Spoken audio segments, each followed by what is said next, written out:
Yasama batachinoi, besamai emetnor, semikades mangustiinta, fegadi besamai indionech, endihu bemedir tihun, yalatenjarachnen sitenzare, bedelachnem ikkar belen, igna yebedelnen ikkaren demenil, awadafetna matagban, kakifu adinenen fi, mengist yanta antanantana, haile maskam lizleale. In the name of the African ancestors who began the march of humankind in the womb of Mother Africa, we ask these ancestors to be with us, to strengthen us, and give us a vision for the future. In the name of the African ancestors who began the march of humankind in the womb of Mother Africa and marched down the Nile, laying the foundations for human civilization and culture, we ask these Africans to be with us, to strengthen us, and give us a vision for the future. In the name of these African ancestors who built their pyramids and their temples to their God concepts, to their principles, and to their moral values, who left us a legacy of architectural and monumental building. We ask these African ancestors who took this African culture and extended it throughout Africa, building the stone cities of Zimbabwe, building the empires of the Sudan, Ghana, Mali, and Songhai, building the Swahili city-states along the east coast of Africa, and in Christian Africa, asking King Lalibela and giving him the courage to build the 12 churches of Lalibela from the ground down, monuments to the world. We ask these Africans who spread this culture to the Dogo and to the Akan and to the Yoruba and to the Bankongo and to the Zulu. We ask these Africans to be with us, to strengthen us, and give us a vision for the future. In the name of the Africans who opened up Africa, opened up the Nile Valley to other cultures and other peoples, and they came in and nurtured themselves on the African greatness. First coming in early with the ancient Hebrews, and they synthesized this culture and produced Judaism. Later coming in were the Christians, and they synthesized this culture and produced Christianity. Coming in were also the Greeks, who took the African culture, synthesized it, and produced Greek civilization. And then later, the Prophet Muhammad, and with the Arabs coming into the Nile Valley, they synthesized the culture and produced Islam. We ask these African ancestors, who as part of their legacy laid the foundations for Judaism, Christianity, Islam, and Greek civilization, to be with us, to strengthen us, and give us a vision for the future. We ask those African ancestors pulled out of Africa, taken to the hells of North America, South America, the Caribbean, maintaining the spirit of African humanity in their hearts and in their minds, and who left us this enormous legacy of struggle.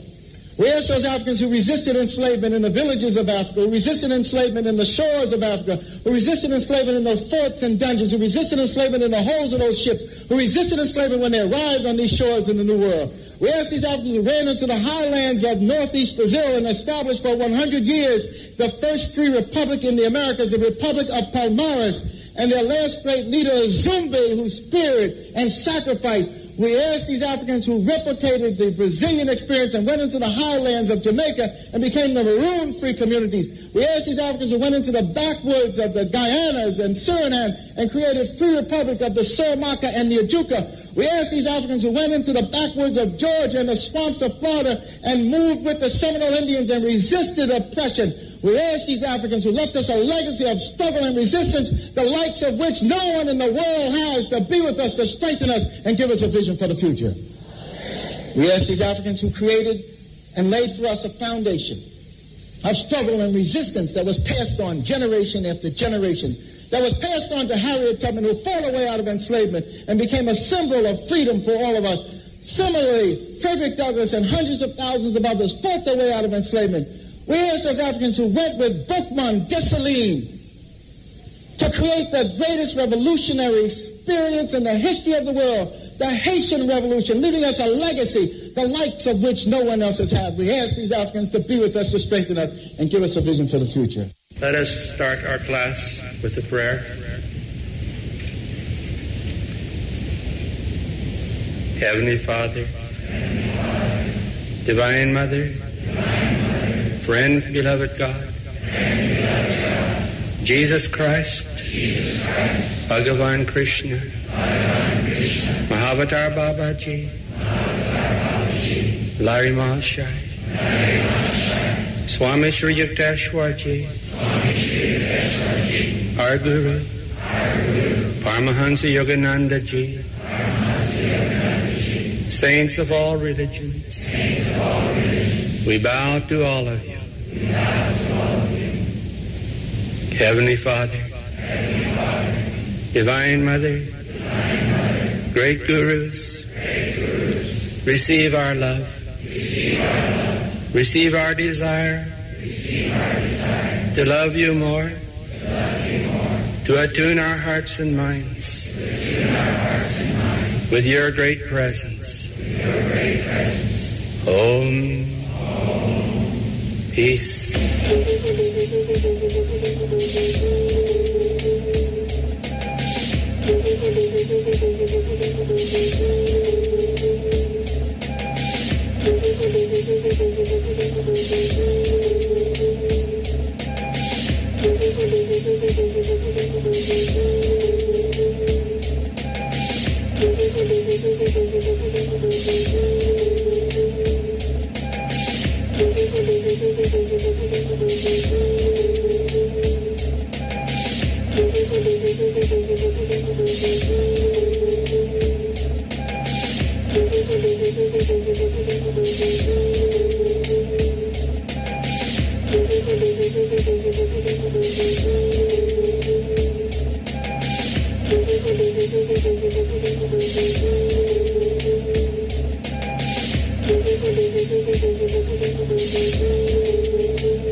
Village right here in St. Mary. By the way, we are gathered in a magnificent location, Know that we're sounding a little bit off key right now, Shane, but we're going to get our act together in a short while, and you'll be hearing us loud and clear in just a moment. But for the time being, it is the Rio Nuevo Village excavation site.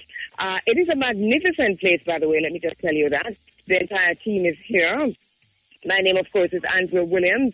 Joy Morgan is on the ground, my producer. We also have Roger Ashfall, Concrete Ashfall, as we like to call him, one of our co-hosts this morning on the ground with us, the engineering team, Ricky and Irving, live on the ground with us this morning. So much going to be happening from this location. It started yesterday, as a matter of fact, the excavation, digging, archaeological excavation, the Jamaica National Heritage Trust, in partnership with the Archaeological Society of Jamaica, digging on the side for taino and African artifacts. And believe me, a lot has been happening. We'll hear much more about that as the morning progresses. For those persons who are coming in from Kingston, the Rio Nuevo Village is on the way just below the Rio Nuevo battle site.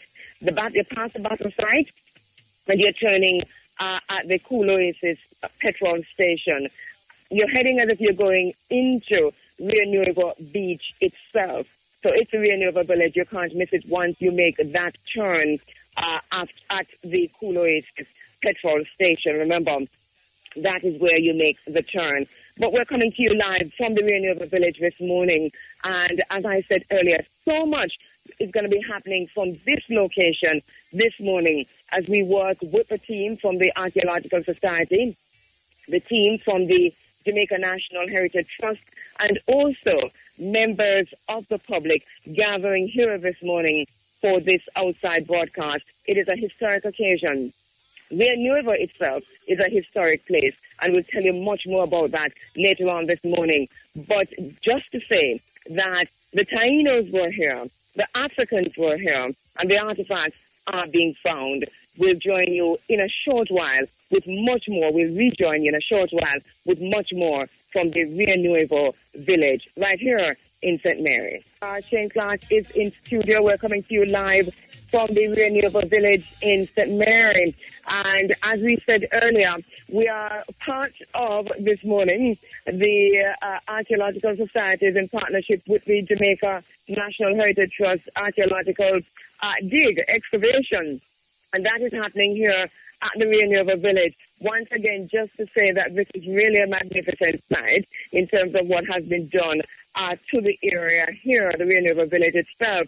But there are areas here where excavations have already taken place. And right now, an excavation dig started yesterday. The members of the Jamaica Archaeological Society on location, and they are back this morning to continue that dig. They are here on the grounds already, and we'll be talking to them in a few moments. What we're being told so far, though, is that the dig has unearthed quite a few taino artifacts, and we'll hear much more about that later on this morning. But just again to say, they're looking specifically at the taino period. Also, we have, and we spoke last week with the proprietor of this property, David Wilson, who told us about the find here of African artifacts, and we described some of them, which we'll do again later on this morning. But just to say that the taino period, the Arawak-speaking Amerindians arrived in Jamaica around 650 AD, and they, as you have been told time and time again, Rio Nuevo represents one of the taino settlements. And so the artifacts that are being found here yesterday, and I'm sure today, will testify to that. We'll have much more on that as the morning progresses. As I said before, the team already on the ground of archaeologists and have been digging since yesterday. But isn't that interesting? This piece of information, Amerindian, the taino, arrived around 6:50, 80. We're learning that, and we're learning so much more this morning. We'll share what we're learning with you. Once again, we are broadcasting from the Rio Nuevo Village. That is just below if you're coming from a Kingston direction. That is just, if you're coming from Oterias, put it that way, if you're coming from Oterias, that is below the Rio Nuevo battle site. If you're coming from St. Mary, it is before you get to the Rio Nuevo battle site at the Cool Oasis petrol station. You're turning as if you're going into the Rio Nuevo beach itself. This morning, we expect on the ground, members of Peter Tosh's family will be here with us live on the ground as we look forward to the 24th of this month, the last Sunday of this month, when we head to Westland. Also this morning, we'll be talking about food sensing. We're heading to Portland next week, Sunday, for a live outside broadcast from food sensing. So much happening right here on the grounds this morning. In the meantime, it's a massive, massive ground. So much to see, so much to participate in. Our focus is on the archaeological dig, and we'll be broadcasting from the site itself in just a few minutes. We rejoin you in a moment. This is how you're going to get to the Rio Nuevo Valley. You just got to explore the Rio Nuevo Village. And it's just 2 minutes, 3 minutes in. It's so many. It is really a magnificent, beautiful structure. You'll see the ground as soon as you come around the corner. All the pots and the walls and the gazebos and the beautiful landscape. And this is on the way to the Rio Nuevo beach. It is a majestic and a beautiful area where the entire family will have much, much fun today. The ground is expansive, so much to see. There's also the beginning of the Rio Nuevo Village Museum in this location. So where we are a little ways off from the museum, but it's still part and parcel of the ground, which means that a 2 or 3 minute walk will take you to the museum. I'm looking at my brother Miguel, who has come in, looking at Professor Barry Shepherd, who has come in, members of the Jamaica National Heritage Trust, members. Good morning, Brother Miguel. Good morning. We're doing it by phone call as well, Miguel, so we'll talk to you shortly. Members of the Archaeological Society, because the excavation that will be taking place here today is being done by the Archaeological Society in association and in partnership with the Jamaica National Heritage Trust. But believe me, this is really an exciting moment. It's really pleasing too to see the crowd that is gathering here, to see persons coming in. A lady came up to me a while ago. She said, Andrea, I'm coming in from Benoni, and I'm here. And we have people tweeting and texting from all over the world. So let me just welcome you on the internet at iriefm.net. Let me welcome you if you're joining us on your iPhone or your BlackBerry app. Welcome, welcome. You're inside of the Iriefm Forum running African, and we're broadcasting live from the Rio Nuevo Village here in St. Mary. We started earlier by telling you about the taino, the Arawakan-speaking Amerindians, who arrived in Jamaica around 650 AD. Can you believe that? And that their ancestors' migration began in the Orinoco River basin of South America around 250 BC. They made Jamaica their home, and they did this for many centuries. And according to all accounts, Taino Jamaica was well populated with up to 600,000 people and numerous settlements. We are on one of the Taino settlements. The African presence is here. Our ancestors were here. The artifacts that have been unearthed so far, excavated so far, show that the Africans were also in this area. We'll tell you more about that as the morning progresses and we get a chance to speak with our historians and archaeologists who are here on the property. Good morning, Professor Very Shepherd. All right, as she comes closer to me. But we are still, the drums are beating, as you hear, on the property right here. And we're still waiting to bring you a better sound. We're in the process of doing, because we're in a valley. Let me just say that. We're in a valley. And tests show that we could have broadcast from the valley. Now it's showing this morning, early morning, that we probably will not be able to broadcast from the valley as it is. So we're just moving to higher ground, which will take us about 5 minutes in. And once we have done that, we'll be hearing from everyone here on the ground, as many as possible, as many persons as possible. One thing we can tell you, though, that persons are coming in to the grounds, and as far as the eye can see, we're seeing a beautiful, beautiful location here. This is really one of the best places to be this Sunday morning, in between the bamboo trees and the palm trees and the beautiful plants on the lawn of the Rio Nuevo Village. There are great plans for the Rio Nuevo Village, you understand. As we said earlier, one of that is to build a museum. And the museum is already in place, because the museum, we've seen some of the pieces that will be in the museum. We've also had a chance to tour the building that will house the museum. So that is going to be happening here. Also, the plans for this area is also for a village, an African village, a taino village, so kind of a village feel that will accommodate so many persons, especially students. The manager, David Wilson, tells me that their focus is on education, correcting the confusion in terms of miseducation, and also in reframing the narrative about our own history. My understanding is that there are many who feel that so much happens in this area, the Spring Valley, Huddersfield, Warwick Castle, Retreat, Rio Nuevo area. So much has happened in this area all the way back to Emerald Estate. One property, by the way, the Spring Valley property. And not much is told of the rich history of this entire area being a taino settlement, of this entire area being a plantation, sugarcane and cotton. And so not much is told then about the original people who came here centuries, 950 AD.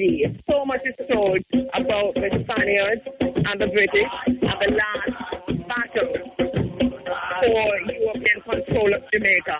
But not much is known about the Africans, our African ancestors who were here.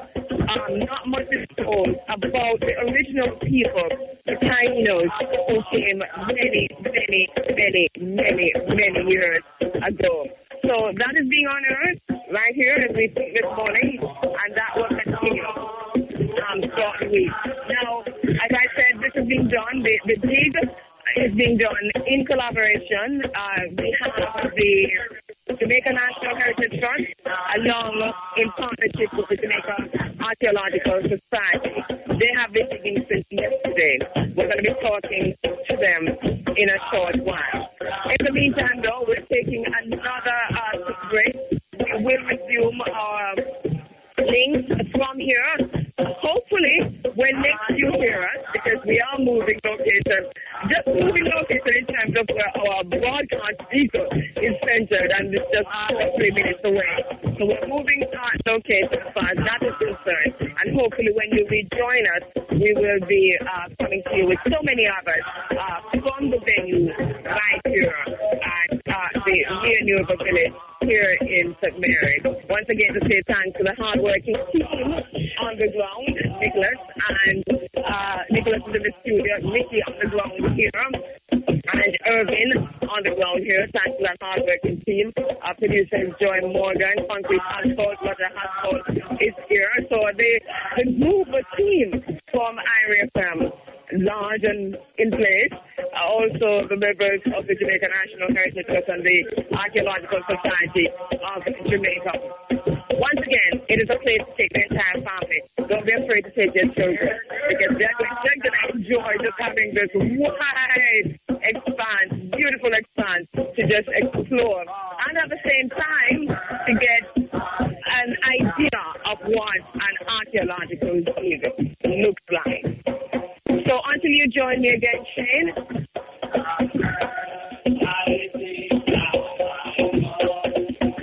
Again, let me just welcome you in a stronger voice with a stronger microphone this time around as we stand smack in the middle of the Rio Nuevo Village. Having this morning an outside broadcast from the Jamaica Archaeological Society in partnership with the Jamaica National Heritage Trust's excavation. And one of the things that they're trying to do, and they have been doing all weekend, is to determine what artifacts they can actually unearth here pertaining to the tainos and also to the Africans. Obviously, one of the things that is well known about this area is that the last stand for Jamaica between the two European powers, Spain and Britain, took place in this general area. That is well known. So we're not so much concerned with that this morning. What is not so well known is the tainos who were here and also the Africans. So as you rejoin me from this location this morning, the Rio Nuevo Village, we have members of the Jamaica National Heritage Trust. We have members of the the Jamaica Archaeological Society who have been digging all weekend, and going to be having a quick talk with them. There are some faces here that we know very well. We're very happy to be able to recognize so many of the faces, and we're now speaking with Ms. Evelyn Thompson, who is the director. Good morning. I'm the president of the Archaeological Society of Jamaica. All right. Let me just say thank you very much for allowing us to creep in and literally hijack your dig, broadcasting it live. Our pleasure. Our pleasure. All right. But you've been here since yesterday, and my understanding that this is not the first time here. Am I right? Yes, as a matter of fact, the Archaeological Society actually started associating with Rio Nuevo from as far back as 1965, when our founding leader, Dr. James Lee, did mapping of the Rio Nuevo area. I am very interested in this as somebody who's from St. Mary myself, and when I was reading this booklet, which I think was Rio Nuevo, which was published by the Jamaica National Heritage Trust, I was surprised to find that there was so much that I did not know. And you talk about since the 1960s, before I was born, if I tell you the truth, that the dig started here. Well, so tell me what happened in the 1960s, because I also read that two graves, Taino children graves, in this booklet, I read that were found here. Can you tell us anything about that? Odin? I didn't hear could you repeat the question? All right. And in the 60s, the excavation that took place here, I am reading that two Taino children's graves were actually found here. It wouldn't be down here. It would be, there's a large Taino site just in that open land that is next door. And plus up at what we regard as the battle site, work has been done up there. All right, so this is the first time any work is happening on this spot that we're standing? Yes, by the Great House site. All right. What did we find yesterday? Is this Mr. Walter, sorry? I'm so sorry. Dr. Connolly. Oh, Dr. Connolly. All right, because I spoke with someone on the phone and we spent all day laughing because of the Jamaica National Heritage Trust, because I wanted to tell him nicely that we were going to hijack the dig. And so we were laughing through that. So, Dr. Connolly, thank you very much. And you're with the Archaeological Society and also with the Jamaica National Heritage Trust? No, I'm with the Archaeological Society of Jamaica. As the immediate past president. As the immediate past president. Were you here yesterday for the dig? Yes, we made a start yesterday. What did you find yesterday? Well, we found buttons and some metallic objects, including nails. We found glass. We found ceramics, a number of different, tobacco pipe. Belonging to which period, do you know? So the British period. We also found items that would have dated back to the Taino period. So quite an interesting combination of objects. How far do you dig to find these things? Is it surface or are you digging deeply? Well, we're still digging, but we've gone about 6 inches now. So we're not really that far down yet. So we still anticipate to get more stuff. What do you anticipate might be here, knowing the history of the area? You know, it would be good if we found evidence of Spanish occupation, which would mean finding Spanish ceramics. It would be interesting. I mean, we already have taino artifacts and British artifacts from this site, so it's just left to find Spanish artifacts. Have you found any African artifacts on this site? My understanding is that it was also a plantation area. We're looking for that. We anticipate finding things like yaba pots. If we found that, it would be another good indication. Sorry, yes, go ahead, Audrey. Remember that you can't distinguish most times between the British users and the African users, because the Africans also use the things that the British would have used.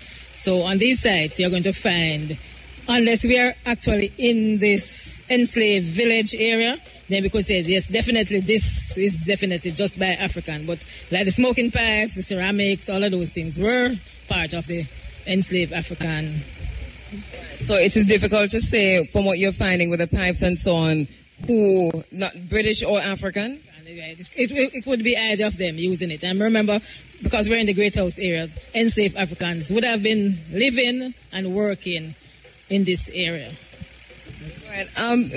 What are you doing today, Ms. Thompson, in terms of the excavation? Dr. Colony? We're continuing the excavation of a 1x1 meter test pit. We'll try to get that down to bedrock. Yesterday we looked at some shovel test pits and we did surface collection.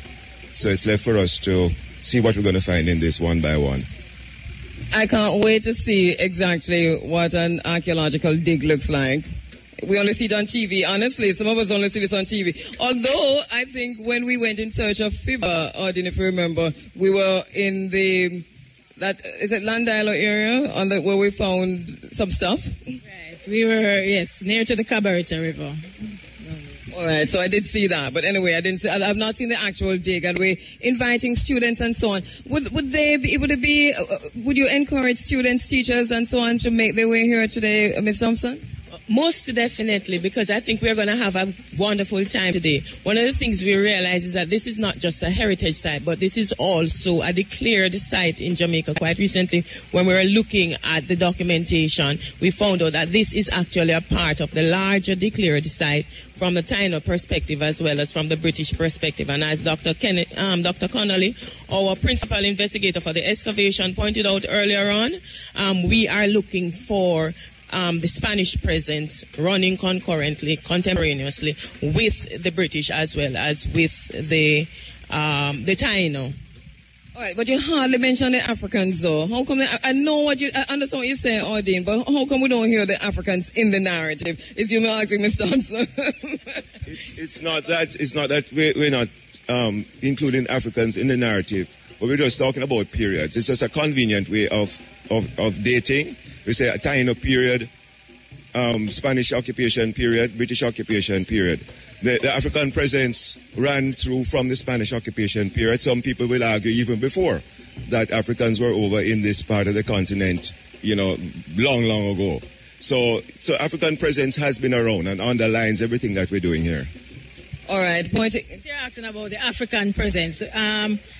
One of the major points of Rio Nuevo is the battle between the last major battle that was fought between the British and the Spanish for the conquest of Jamaica, right? The British came in 1655, and they routed them from Spanish Town, where the Spanish were, right? And under Isasi, he went into the hills, and then he finally got help in 1657 to come in, and they came here, chose on the hill for their fort amongst Isasi, and why he was able to survive for such a long time because of the African, the freed Spanish African would have been ex-slaves at the time, and they would have been the one giving food to him, plus a large portion of his army was made up of these Africans. And when at the time of the battle itself, they fought on his side, Right? So the presence are there, you know, very, very large, because by then most of the Spanish people men had gone, so it was left up to their faithful African. Professor Shepherd, as a historian, what are your views on the extent to which the narrative seems to exclude the African presence, even though I understand the point made by Dr. Donnelly and members of the Jamaica Archaeological Society, but it seems to me that there is a need also to reframe the narrative to include the Africans on this property in this area. Yes, I understand. I understand what they're saying about the periodization and the way they are excavating by periods. But this property was also owned by the Beckfords, no? And this was a plantation as well. So I am sure that the African presence here should be strong, because Beckford relied on the labor of enslaved Africans. And we know that the same owner of Draxhall also bought part of this property of Rio Nuevo. The Beckfords came much later in the 1930s, after slavery had ended. But the earlier period. No. There were several Beckfords, and there is documentation which says that they also had a part of this. It continued in the family for a long time, because what you have as the battle site, the JNHT declared site, that was given by the Beckford. The later ones, but it goes back as well. Yes, Andrea, what we really need is to find the documentation that shows where the enslaved village was. It wouldn't have been over on this side, the sugar works across the road now, right? Most of it has been dismantled and the housing into housing. But they would have been over there. But as I pointed out earlier, they would have been here as well, working in the Great House. Yes. But the majority of their work would have been. Because it's an extensive property. Yes. It's an extensive property, so you mightn't find everything on one side. And I don't suppose you have the capacity to dig everywhere right now. So right now you're focusing on the Taino site.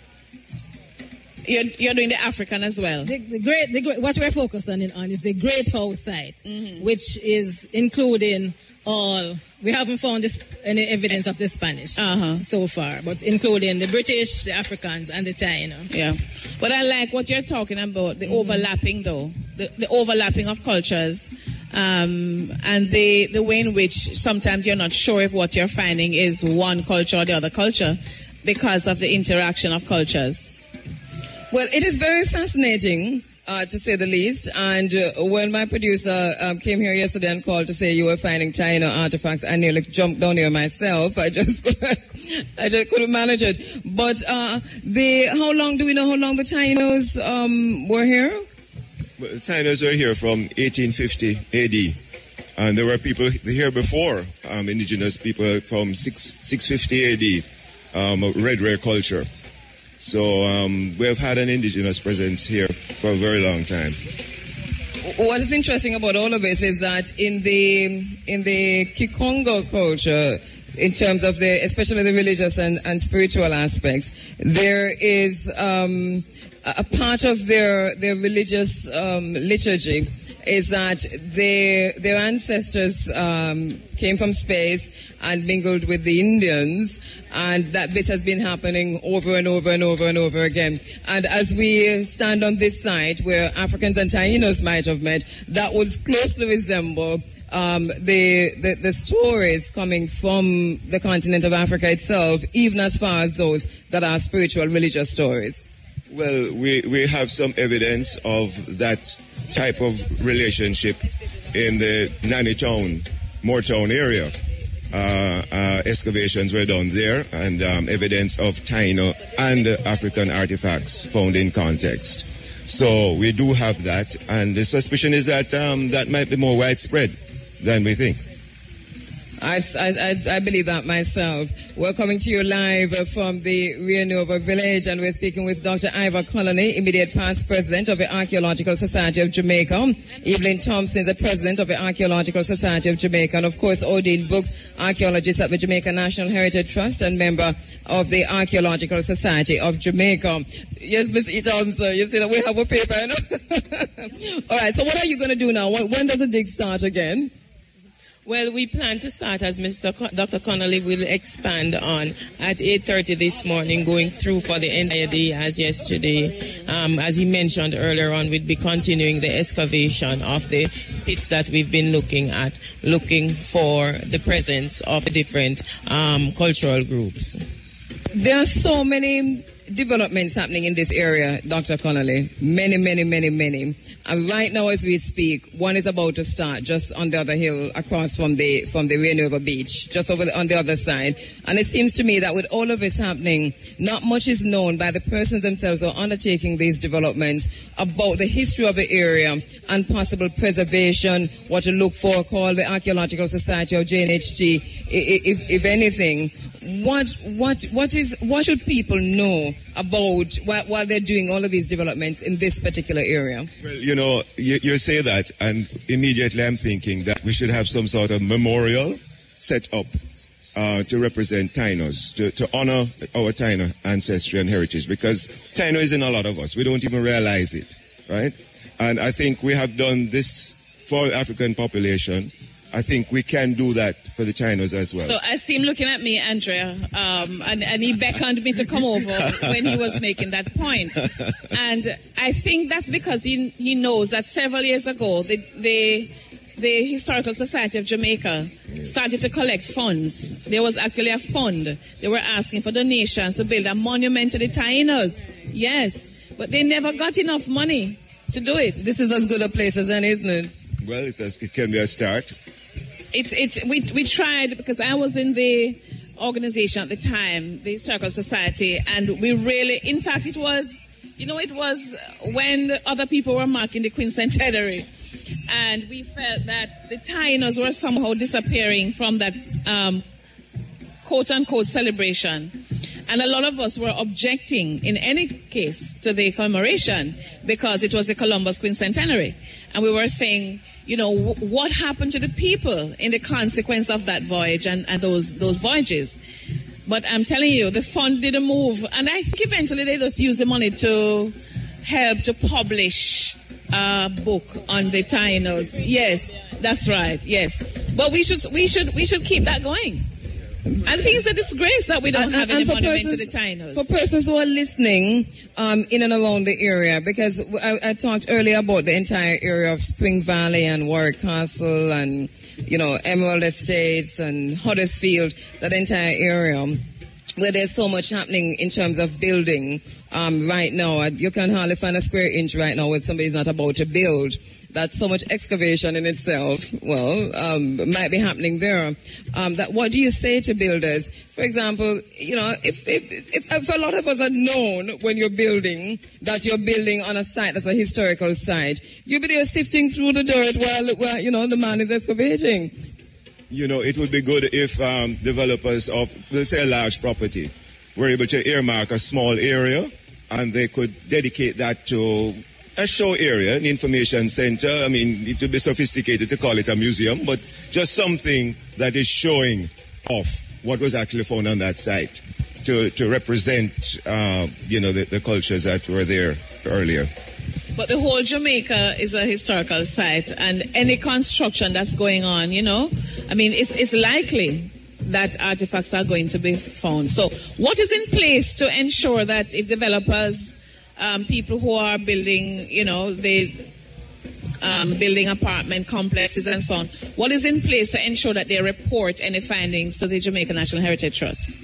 I think they're required to. If there's a big development going on, there are archaeological impact assessments made, or should be, as well as environmental impact assessments. So at that point, it should be picked up if it's actually a site, and that what they should do in that event. And also that is why a program like this becomes extremely important, because we've found that many Jamaicans are not sufficiently aware of their environment, aware of the archaeological context in which they are living, in terms of them contributing to the continued history and the history of the site on which they are living. When we look, for example, here where we stand, initially, when the owner started the development quite recently, he never realized how this would have turned out. He had something completely different in mind, but as it evolved, he started finding artifacts and getting advice. He got in touch with the JNHT, and this is where, as we'd say, the rest is history. But the whole thing is that he was working on a declared site and did not even realize. And when he started the development quite recently, the JNHT was not even aware of it, but thank heavens he was sufficiently keen and alert to what he was unearthing, and it swerved him from the normal development of a typical site to that of a heritage site, and we are here to celebrate that today. Well, what do you mean by a declared site? Okay, and a site that has a history that is of national significance is usually researched by the Jamaica National Heritage Trust, and a survey done of the area, and if it is thought sufficiently archaeologically or significant or historically significant, it becomes the JNHD goes through a gazetted process where it is declared a site by the government of Jamaica, and it gets certain protection as a result of that, including the fact that somebody just can't dig on it like that. There's also policies within the Jamaica National Heritage Trust that provides assistance, not only in terms of technical assistance, but also in terms of financial assistance, so that the person can be guided in the development of the site in keeping with what the historical context initially was. And to define the historical context of this place on which we're standing, what is that? Well, that is one of the reasons why we are here excavating today, because even though as researchers, you might go in with something in your mind, but at the end of the day, you still have to maintain an open mind, because you might bump into something that you did not initially assume was here. So you go in with an open mind, and depending on what we find, then the history will unfold to us. Well, I'm very excited. So am I. But you talked. I want to ask you: is there a list that people could check? In other words, if you have just bought a property. All right, hold the question before our producer knocks us over the head. Okay. All right, let's take a quick break. I will be right back. ATL Automotive at 3 Oxford Road, Kingston, your authorized distributors for Volkswagen, Audi, Jaguar, and Land Rover, are now open on Saturdays from 9 a.m. to 1 p.m. The time by ATL Automotive is 24.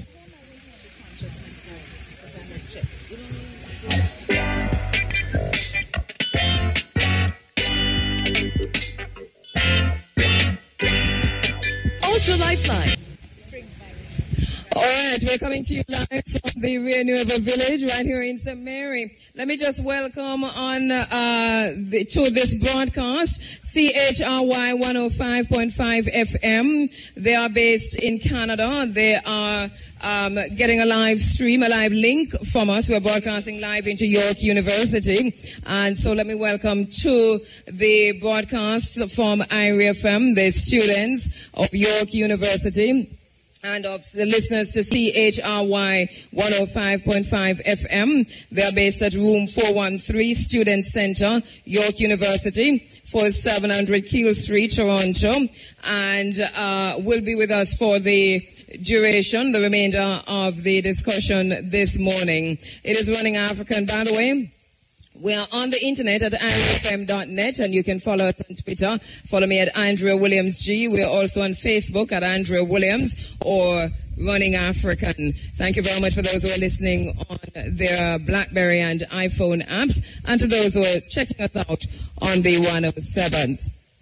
Right now, we're talking about the excavation that's just about to begin here at the Rio Nuevo Village. And Professor Vereen Shepherd is with me at the moment, historian and head of the Department of Gender Studies at the University of the West Indies. Also, Dr. Ivor Colony, immediate past president of the Archaeological Society of Jamaica, Evelyn Thompson, president of the Archaeological Society of Jamaica, Ordine Brooks, archaeologist at the Jamaica National Heritage Trust and member of the Archaeological Society of Jamaica. By the way, the dig that's happening here today has been done by the Archaeological Society of Jamaica in partnership with the Jamaica National Heritage Trust. And we were talking about declared sites. Professor Shepherd, you are asking about a list, and I think our listeners didn't get the question or the answer, so we'll just go through that again in terms of you're asking about a list of declared sites. Yes. I think I was asking how one knows to check where is this checklist, and I was my mic wasn't working. I was asking about a checklist. Is there a checklist? And I think the JNHU was saying yes. Yes, I was actually saying that there is on the Jamaica National Heritage Trust website, www.jnht.com, a list of declared sites. But more importantly, your site might be declared and you might not know. You can also develop your site to the level that it becomes sufficiently nationally significant, and then you can explore the possibility of it becoming declared. Because the owner here, as he will expand a little bit later on, actually was going through that process when we found out that he was actually already on a declared site. All right. And what's the difference between a declared site and a heritage site? Okay. A declared site is one that, as I say, it's not just of a parish significance. It becomes a national, something of national significance in terms of its historicity, as far as it goes back. For example, here goes back as far as our First Nation people, our tainos. So it has national value to the point that the Jamaica National Heritage Trust, which has the responsibility for the protection of our national heritage, decide to grade it to the level of national of a declared site. So the declared site is actually that which is of most significance. Those group of sites that are of most historical significance and archaeological significance within Jamaica. And the heritage site is what? I'm just trying to figure out, because is there a difference really between the two? It's just a matter of nomenclature. The heritage site is a site that has some heritage significance. So if you can, for example, a Bob Marley site might be of heritage significance, though it might not necessarily be declared. Then later, as its prominence increases and it becomes more significant in the eyes of the researchers, then it can be declared a national site. This is getting more and more exciting with every word I hear, because now we thought it was just a heritage site, but now we hear it is more than that. It's a declared site. Mr. David Wilson, before I come to you, boy, I'm going to come share this site with you. That's all I know. Let me talk to Ordine. You wanted to make a point, Ordine? Yes. Before we were talking about the protection. This you have to go. Normally, when you have big developments, they have to get permits from NEPA. Right, and one of the requirements of NEPA is that they send to the Jamaica National Heritage Trust to make sure that there is nothing of heritage, of archaeological importance, historic importance, that will be disturbed on the sites. So does that really happen? Does it really happen? Yes. That's why I said the big developments, the hotels, the highway. For instance, those highways that they have built, the North Coast Highway. We actually walked from Negril almost to Port Antonio, and if you drive along the road going to Negril from Lucy side, you will find from Montego Bay going into Lucy, you see some windmills, you actually at Blue Hole and so on. The road was slated to go right through, but because of the Jamaica National Heritage Trust, that's why the road is actually on top of the hill when you go to Rio Bueno. And I read that. But Ordine, isn't it okay, so that was one that you caught. But I remember talking about the Rio Hotel. Well, I remember talking about hotels. For example, built on what might be protected sites, heritage sites, and so on, tainos settlements. How that go? Remember, in Jamaica, we're talking about political. So you can, the same problem we're having now with the sort of was having with the port. What's the name of Fort Augusta, right? But remember, we can say whatever we want, but the final signature on that document is of the Minister of Culture, right? And sometimes they look at it from a more of a political. What is it more important? Is it from a political, monetary point of view?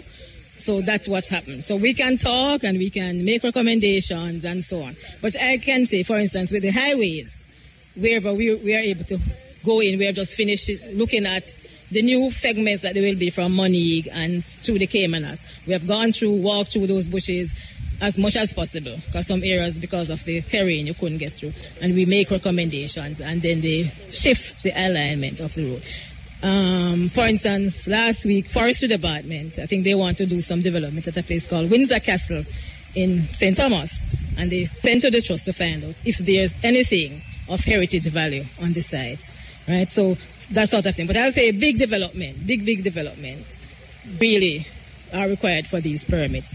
In many instances, a small person at home, unless they are historically aware. And many times they call us and say, hey, you need to come and look. Right now, Marlimount, a lady has called. Friday, I'm going to Marlimount. They have been digging and they find something. They call. I'm going to invite you to my yard, I swear. No, honestly. Yes. But Andrea, before we go to David, I was just checking on tainos sites, the number of tainos sites. I'm told that there are 357 recorded tainos sites in Jamaica.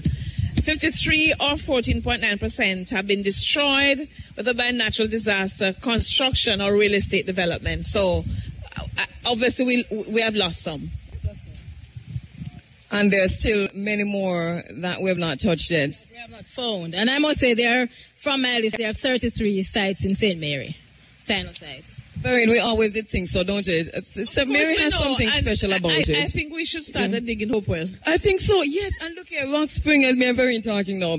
Rock Spring, because Erna Broadbaum, Dr. Broadbaum, I think she's gone to Rock Spring, and I think there was something that happened there with the caves, because there are Taino representation on the caves in Rock Spring in St. Mary. Do you know about that?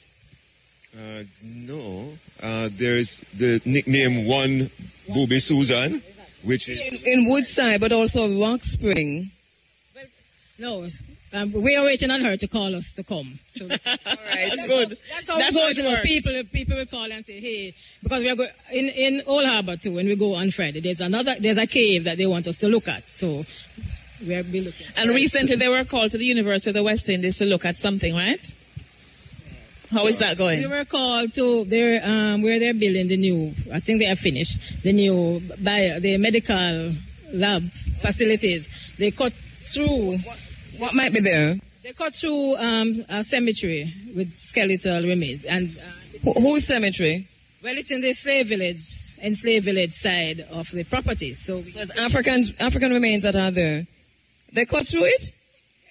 So what happened to the remains of our ancestors? Well, they were sticking out in the wall. We recovered what we could, and at some point we are planning a reburial ceremony. So that ground itself is almost like sacred ground where they're building now.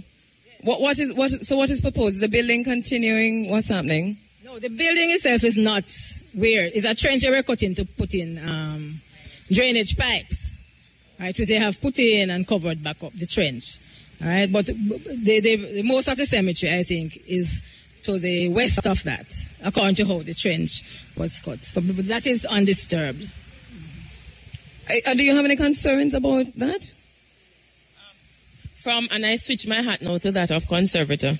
From a conservation perspective, the area was actually paved over, and it's actually a parking lot now. So in the future, if we need to do excavation, then they will be in fairly good condition, because technically they have not, except for those that were in the trench that were exposed, the area would not have been disturbed. So we're happy that it was not actually the construction of the buildings that was happening in the cemetery, but rather the car park. So at any time we can just remove what has been put on top, the marl and the paved and the asphalt, and go down and explore if we see the need to. So is there a need for a monument, Professor Shepherd, somewhere along there, or what is being done? Well, I was just talking to the archaeologists to find out whether the analysis has been completed, because I think you had to send the artifacts, the findings, to be analyzed. Once that is done, I think that the Jamaica National Heritage Trust should work with the University of the West Indies and ensure that a plaque or something is put up there, because that was wasn't it the Papine village? Yes, that is on the Papine estate. Papine enslavage, yes. So the process continues, but somebody has to watch it, because you know that these things can fade in people's memory, and we have to keep up the activism to ensure that a reburial actually takes place in a ceremonial way, and that there be a plaque. So where are the remains now that were removed? Where are they stored? They would be at the university lab. Okay. And I should say that we won't, although they are covered over, because we don't like to go and disturb our ancestors. So we're not going to, at any time soon, planning to go and dig over the other side, because digging is a final thing, and you don't excavate unless there is need. So, and again, we know that is the resting place of our ancestors. Definitely no. You know, so cover back what was done, put in the pipes and cover back the trench. And as we say, at a later site, then I guess they will rebury them in that same area, and we ensure that a plaque is put there. All right, we're coming to you live from the Rio Nuevo Village, and boy, is this very, very, very spiritual, educating, and one of those mornings, you're nodding your head and shaking your head there with me, concrete asphalt, that this is one of those mornings that we're learning so much and we're feeling so good, because the vibe here is something out of this world. I think it is our China ancestors, as Dr. Colin said, all of we mix with Chinas, or most of us, right, Dr. Colin? Absolutely. All right, so we're going to talk much more about lifestyles and so on throughout the morning, because there's a whole lot to get through here. The dig is going to start for this morning at what time, Miss Evelyn? We're proposing to start at 8:30. All right, so hopefully we'll be able to go around the mountainside, which is just the hillock in the middle of the property here, to broadcast from there and to describe to you and have the archaeologists describe to you what is taking place. But can you imagine, you only see these things on the Discovery Channel, and now it's happening right here in Rio Nuevo Village in terms of the Archaeological Society opening this up to us. Mr. David Wilson, good morning, sir. Good morning. You must feel really, really good. I mean, this is your property. You bought this property not knowing what you bought, right? Or did you know? I think I stumbled on what's here as time progressed. You know, so, and it's been a learning experience and continues to be a learning experience. I want to take the time now, though, to really extend my gratitude to Iriefm. To the archaeologists, persons that are here, the students that were here yesterday from University of the West Indies, and just everyone that's been a part of this to make this happen. I think it's an excellent opportunity for us to really platform some knowledge to our island folks about history and preservation. How did you come to call the JNHT? I mean, what was the process? Well, we unearthed some stuff, and we researched it on the internet, and following that, we decided to contact them. After finding out. And you're saying your partner is standing right beside you. Yes. Come a little closer. Amanda Bastia, which is standing right here next to me. Yeah. She did most of the research. I did most of the digging. Wow. Well, it makes sense. Yeah. Makes sense. And it was very important though to to contact Heritage Trust, that's archaeological department, to help us, with the process. But Amanda, did you just get up and say, let's call it JNHT? I mean, what was it? Why did you end up calling it JNHT? Is it you were finding things and bowled over by it, or what? When David started to find all these things and I started to do the research, I couldn't sleep because it just kept on going. When you lay down and close your eyes, you keep seeing everything. Yes. So you get so excited, and when we stumbled on that neck piece of the slave, and I researched the neck piece because it was so heavy. Did you just stumble on it? Where you found it? David was doing some digging, mining and stuff, and he came up with it. And we noticed the pins, that it was something that was made to be open and closed. So that's what I researched. The pins on the neck, on it, that is a clamp. It's a clamp process. Amanda, everybody go just get up and research something. You're digging so, and you see, and what led you to research it? Were you finding other things before? Yes, we found porcelain with pretty patterns, and I started to research the patterns. That's how I started, with the patterns. And then the markings. I know nothing of these things, and I just picked them up and started to go on the computer and do all this research. So when I came upon that, it was, a blowaway piece. So David said that he was going to get in touch with them. He did. They came out, and I followed up. I continued, and this is... Well, so David, when you had a suspicion when you found that piece that this was of historic significance, when it was actually authenticated, how did that make you feel? Very honored. Very honored. They said, to whom much is given, much is required. And, every day I'm honored more and more to be a part of this. And, hopefully it'll be something that'll be here for years and years on for the youngsters especially to learn about their history, because it's very important. Most of our history has been destroyed, as you know. The professor hinted on that. Through constructions. We spoke about large constructions earlier, but I think it's imperative for us to also focus on the small constructions, because you're going to destroy pieces that you can never replace, even from small constructions.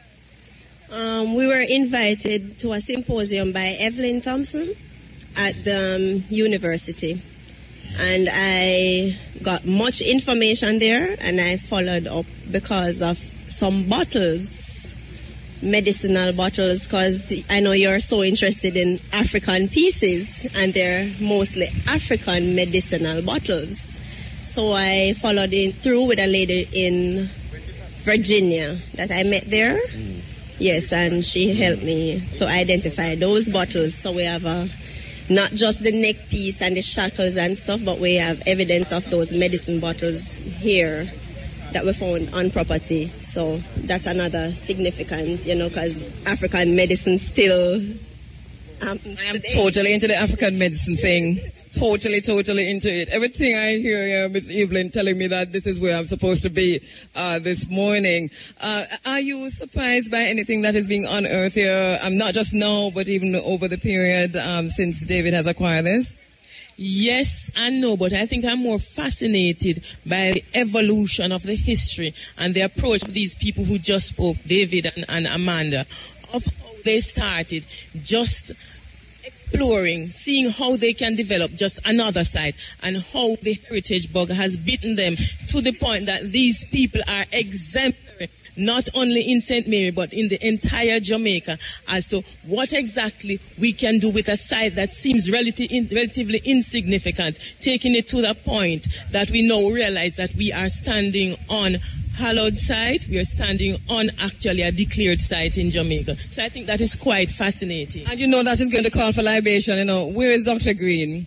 And I think this morning libation is going to be done in the Kikongo language, because the Kikongo people, in their own spiritual way, identified their interactions with the Indians from as way back as ever, and have included that in their liturgy. And I thought that it was a good thing to do, Professor Shepherd, to in this time, because the tainos and the Africans are right here, and there must have been some serious interactions happening here, as Dr. Connolly tells us. And it's interesting that you mentioned Congo, because I know that Sister P is somewhere around, and I know that at Fuisinting on the 17th of February, a lot will be said about Congo Angolans. Yes. Because the very last ship that we know of that arrived at Kingston Harbor with enslaved Africans in 1808 carried 235 Congo Angolans. It's very apt that you are going to do libation in the Congo language. This is what we're doing this morning. We want to welcome once again to our broadcast live from Canada the folks who are listening to CHRY 105.5 FM, the students at York University. I'm quite sure quite a few students from York University will be heading in this direction. But Professor Shepherd, you have, should I say that you've been to York many times in terms of your lectures and so on? I am actually associated with the Harriet Tubman Institute at York University. I have worked with Professor Lovejoy and Professor Trotman. And so, yes, I have an association. We exchange students, by the way, as well, with one of our students, Warren Thompson, just came back from York University. So we do have a relationship with York University. They have a very vibrant, active program there, not only in the Harriet Tubman Institute, but also linking with Nigeria and Sierra Leone. So it's very good for our students to exchange ideas and presence with York University.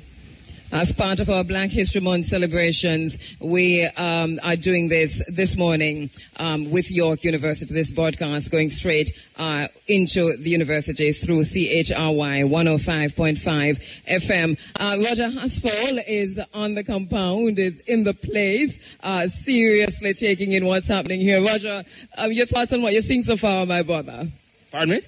Your thoughts on what you're seeing so far? Oh, it's a wonderful experience so far, Andrea. Good morning, everyone, and good morning to the listeners of Iriefm. To be on such a sacred site, it just brings a whole new spiritual feeling towards me, and I mean, to see where we are coming from as a country and what really happened here, especially on this site, is of significance to me. I have here Mr. John Griffiths, Andrea, and he is a resident from childhood in the area, and he has a lot of information regarding this site and some historical facts. And I'll just ask him a few questions. Good morning, sir. Morning. Yes, John Griffiths, tell us your early experience about this property itself and the significance from early childhood coming. I mean, in terms of what you would have learned and so on. What I really know of this property, I know it when it was owned by Mr. Beckford. And out here was a coconut walk, full with coconut. And further on the beach was a banana wharf that they buy banana and transport to Arokobesa, where the major wharf, the export go on. And another thing of the estate here is that at the time of the English and the Spanish War, the English was on this side of the fence, and the Spanish were up on the hill, over on the hill. That is why they give him the name Cliff Hill. That the English go up from this side and attack the Spanish over there, and they come out victorious. Regardless, they were in the valley. They come out victorious. So you were aware quite early as to the overall historical aspect of this place? Yes, I had we had to get a little of the history, the early history. That this was the Bloody River. Bloody River? The Rio Nuevo River. It carried the blood. Okay. All right, thank you very much, Roger Haspel there, speaking with a resident of the area. One of the things we talked about earlier, and we probably need to get some much more information on, is the extent of the historical significance of this entire area. The Spring Valley, Huddersfield, Emerald Estates, all of this area, inclusive of the Rio Nuevo Village, very, very significant in terms of the Taino settlements, in terms of the African presence in this area. So for persons who are building in these areas, we would caution that you look good and sift, and if you see anything that look like anything, call it Jamaica National Heritage Trust. Dr. Arthur Green is standing by and will be in the Kikongo language. And just before he does the libation, just a little... The Bukongo, and we're talking about Kikongo, the Bukongo teaches that in prehistoric times, Bana, Bazulu, that is the children of Kakongo, mixed with Banaba, Tami, that's the children of India in Ethiopia. And hundreds of years later, a similar meeting took place in Jamaica. Africans and Tainos on this Rio Nuevo estate, albeit under completely different circumstances. So this morning we're pouring libation to honor the struggles, sacrifice, blood, sweat and tears of our ancestors on whose shoulders we stand without shackles or chains or torture, free to realize their dreams of harmony and prosperity for posterity. Dr. Arthur Green in the Kikongo language, the libation. Matondo tatan zambi mpungu tulendo. Enzituzo tatan zambi mpungu tulendo. Yenge mwen kembo batatan zambi ba mpungu tulendo tulenveni. Zenina mono inkumbu. Yenge, yenge, yenge. Matondo tatan zambi mpungu tulendo. Enzituzo tatan zambi mpungu tulendo. Yenge mwen kembo batatan zambi ba mpungu tulendo tulenveni. Zenina mono inkumbu. Matondo tatan zambi mpungu tulendo zane simbi loa. Matondo tatan zambi mpungu tulendo zane simbi entonto. Matondo tatan zambi mpungu tulendo za bakulu muela Kongo.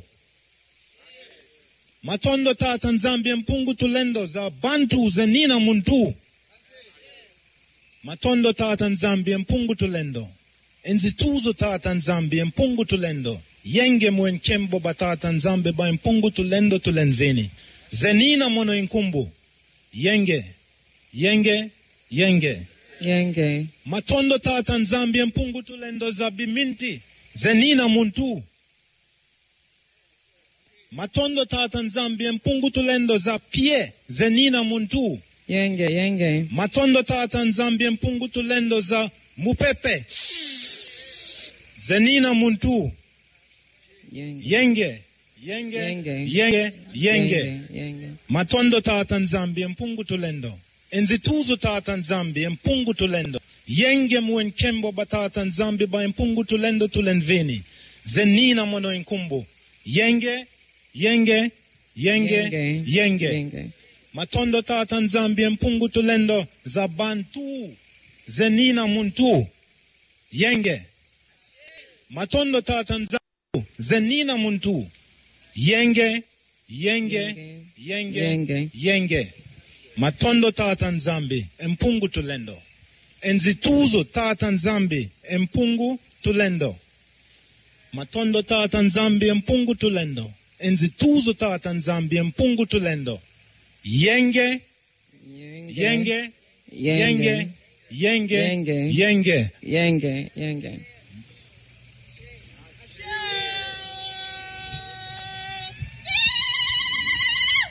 Thank you very much, Dr. Arthur Green, pouring the libation there in the Kikongo language. and we are tempted to ask, what did he just say? We know that Yenge means peace be unto you. But for now, we won't ask because we understand in our spirit that that was our language and we're reclaiming it from a spiritual perspective. While we assimilate the Kikongo, let us take a quick break. We'll be right back from the Rio Nuevo Village. After 8 o'clock, we're coming to you live from the Rio Nuevo Village here in St. Mary, and we're just below, if you're coming from Motrias, we're just below the Rio Nuevo battle site, and if you're coming from St. Mary, then we are before you get to the battle site in the valley, you turn as if you're going into the Rio Nuevo beach, and this is where we are. But this is such a historic location that we're totally beside ourselves with excitement in terms of what happened here on this location, in this space. We're together on the ground with Professor Vereen Shepherd, Roger Hasfall. Our team is up, include our producer, Joy Morgan. Also, Irvin. Good morning, Mr. Irvin. And Ricky doing a great job from the valley here at the Rio Nuevo Village. Vereen, this is really historic, isn't it? I am telling you, I am anticipating the artifacts. I would like to see what came out of this space. You know, I don't know how I'm going to feel. I know I did sort of almost break down when I saw Shackle a week ago when I came down here on what we call a recce. Yes. But I see Audine setting up over there, and the members of the JNHT team, they're setting up. So I'm really anxious to see what they have found. And I think everybody here gathered in this space want also to see what was unearthed. And I want to go to the site, the actual dig. I'm hoping that I'll see something coming up out of the ground when they're there. And please take your microphone with you. We want to capture that as it is unfolding. So the dig is happening just, this is really a massive ground. Yes. You know, it's not small, and it's well manicured and well landscaped, this area, because a lot of work has taken place in this area. So it is really a beautiful ground for a morning like this. And the view from the main house is also fantastic, but very typical of the location of what I call the planter's house, the main planter's house. I don't want to say great house. Yes, let's leave it right there. But you really do have a magnificent view of the ocean. And it's very typical. When you go around Jamaica, you see that these houses were perched on top of hills. They had the best view. It wasn't only because they wanted to look at the sea, but in some parts of Jamaica, they could see if there was any enemy ship on the horizon as well. Yes. And this is also very special because I think this would have been one of the... I was talking to Audine earlier, and we agreed that this would have been a main port as well, seaport, because Africans would have arrived in ships in these areas too. The main point, the main arrival point was Kingston Harbour, but ships also arrived around and St. Mary. They arrive in St. Mary, they arrive in St. Anne, Falmouth, and so on. So it is very special. And the tainos themselves, there are a lot of taino settlements on the coasts. Yes, because remember that they relied a lot on fishing, the sea, right, and the sea. So a lot of them would have been coastal. There are many inland ones as well, as we know. But yes, they would have relied heavily on fishing. So there's no surprise that this area before the Europeans invaded their space would have been a Taino settlement. And we were talking earlier about the necessity of a monument, of memorializing the Tainos. And I really hope that perhaps this would be as good a site, appropriate a site as any for such a monument. And perhaps the Historical Society or the Archaeological Society could restart that campaign to raise money for such a monument. My information is that this was one of the largest sites, Taino sites, in this area of Jamaica, in this area of the North Coast. So it really, really is significant. Definitely so. Sister P is here, and next week we're heading into Portland for the live outside broadcast of Fui Sinting from Portland. It's happening on a significant day because it falls on the 17th, Professor Shepherd, which also represents, and thank you very much for the research, the work that you've done, you and Ahmed Reed in particular, in getting this information out to us, which is not part of our history at all. Not at all. And in fact, in 2007, a lot of talk was going on about the Kitties Amelia. Not just in Jamaica, well, hardly in Jamaica. A lot of talk was going on in the UK. Yes. And the BBC actually wanted to do some work on the Kitties Amelia because they were sure that was the last ship that arrived. But later on, we discovered that it was actually the George. Almost a year after the official abolition of the transatlantic trade in African. So it's very significant, and I really believe it should become a commemorative moment in Jamaica. Too few of us know about it, and we really should correct that. So kudos to you and Sister P for actually doing something on that day. Yes, Fui Sinting falling on the 17th of February, which represents that day. Sister P, morning. Good morning, Andrea. Good morning to the family. Sister P, interesting information coming from this Rio Nuevo Village, isn't it? I know, and I tell you something, Andrea, what a joy to be here this morning. Oh. What a beautiful morning, and just to see the family, you know? It's always a joy. This is something else because we, what I was just saying to Professor Shepherd, that we don't hear a lot, I don't know if anything, if it's even reached the history books yet, Sister, Professor Shepherd, in terms of the George. It's not in the history books at all. It's not in the history book, but the research has been done. The information is there that February 17 represents, and you say to always remember to preface it with as far as we know, the very last. As far as we know, and I have to say, the last ship in the direct trade approved by Britain and sponsored by Britain, okay? Because later on, some of us have heard about ships passing through Jamaica seized by the British, Africans offloaded. For example, we have a photograph of some at Fort Augusta. But I want to stress that those Africans were not in the direct trade in Africans as enslaved people to Jamaica. Cuba and Brazil did not abolish the trade until later, or slavery until way in the 19th century.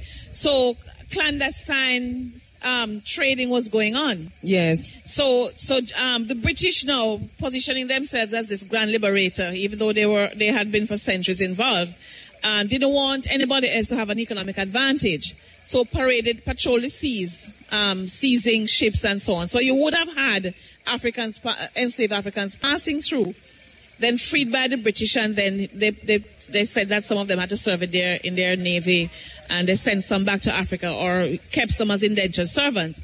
But the direct trade, the sanctioned direct trade, picking up people from Africa, carrying them across the Atlantic, that was the last ship. All right, Fui Sinting this year, 22 years or 23 years in the making, falling this year on the 17th of February. Sister P, grand plans of Fui Sinting that I do know. Give us an idea of some of what's going to be unfolding in Portland next week, Sunday. Well, first of all, let me start with the shockwave. Because when I walked in here this morning, I saw the shockwave, and I said, what? This coming to Portland? Yes, coming it to Fui Sinting? And big things are going for me, you know? Yes. Yes, Andrea, this is the 23rd staging of Fui Sinting as we gather to celebrate our African heritage. Because so many Jamaican people want to say that they are Jamaican, and they want to, and it's, as we've been saying, out of many one, and it's not really so it go. So we want to be able to big up our ancestors, those of them who survived the Middle Passage, because we know the atrocities that were done to them. And so it is only fitting that we at least have a day, a week, a month to say, give thanks that you survived so that we can be. Yes. And so, as in proper Fui Sinting way, the celebration is happening on Sunday in Hope Bay. Sunday, February 17th at Somerset Falls, Hope Bay, Portland, and happening on Sunday in Hope Bay. Sunday, February 17th at Somerset Falls, Hope Bay, Portland, and We normally start at 10, but as you know, because the Running African program will be broadcast from there, we will be starting at 6 a.m. in the morning. Goodness gracious, that would be so nice to have everybody coming out at 6, right? Mother Miguel is standing by. But usually, lots happen at Foy Sinting. A lot of activities, lots of events happening at Foy Sinting. I don't say events, we mean events. It's a Foy festival. A Foy festival. So tell me, Sister P, what's going to be happening there this year? We have our traditional, which we have our Kumina, Mento, Jonkuno. We have our Anansi storytelling. We have a children's village where they'll be doing, them first time game where they play hopscotch and sack race and those kind of things. Because we have to make the children know. Keep on to that heritage and keep it going. Yes. And we have the Edna Manley dance group on stage.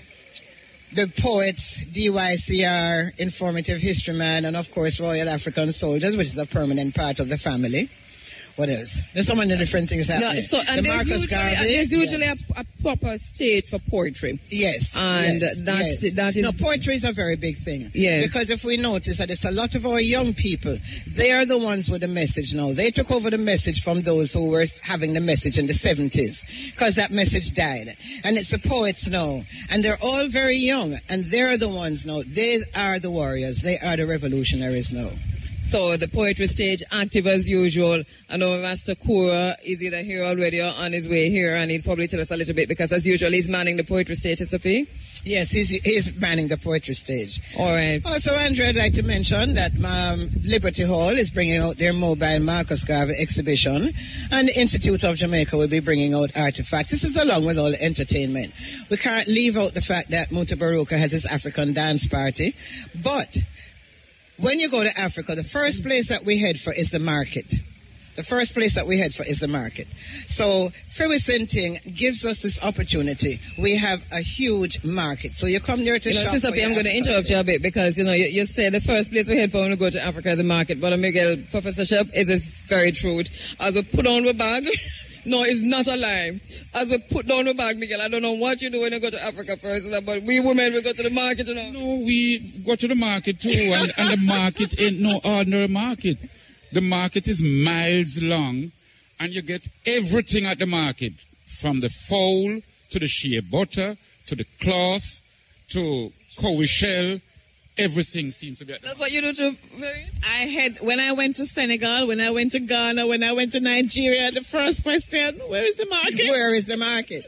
So for us to have something African, we don't turn until we finish the market. We must have a market. Yes. And so the market is a very big part of Fewisenting. Yes. So, and everything you ask for, they tell you get it down at the market. Yes. So after a while, it suits you to go to the market. Take it to the market, man. And we spend all day there. But Sister P, so you have over the years been recreating the marketplace. Yes, because basically it takes us 2 weeks to build in the village. So that when you get there, you get the feeling of being in a village. You get the feeling of being in Africa. And of course, the Jonkono, we have seen the Jonkono. I've seen the Jonkono in Ghana. And the Durbars, actually. Yeah. And we see Pitchy Patchy. Pitchy Patchy is all over the place. Yes. So the Jonkono will be there. The Jonkono will be there. And we talk about the market, but also the indigenous cultures represented at Fewisenting. And I would like to say, Andrew, we are bringing some children from Rosetown, from the inner city community. Because being a Kingstonian myself and living in the country, I realize it is such a difference. So we really want to bring some children from one of the inner city communities. Let them spend a day in the country and also mixing around with different kinds of people.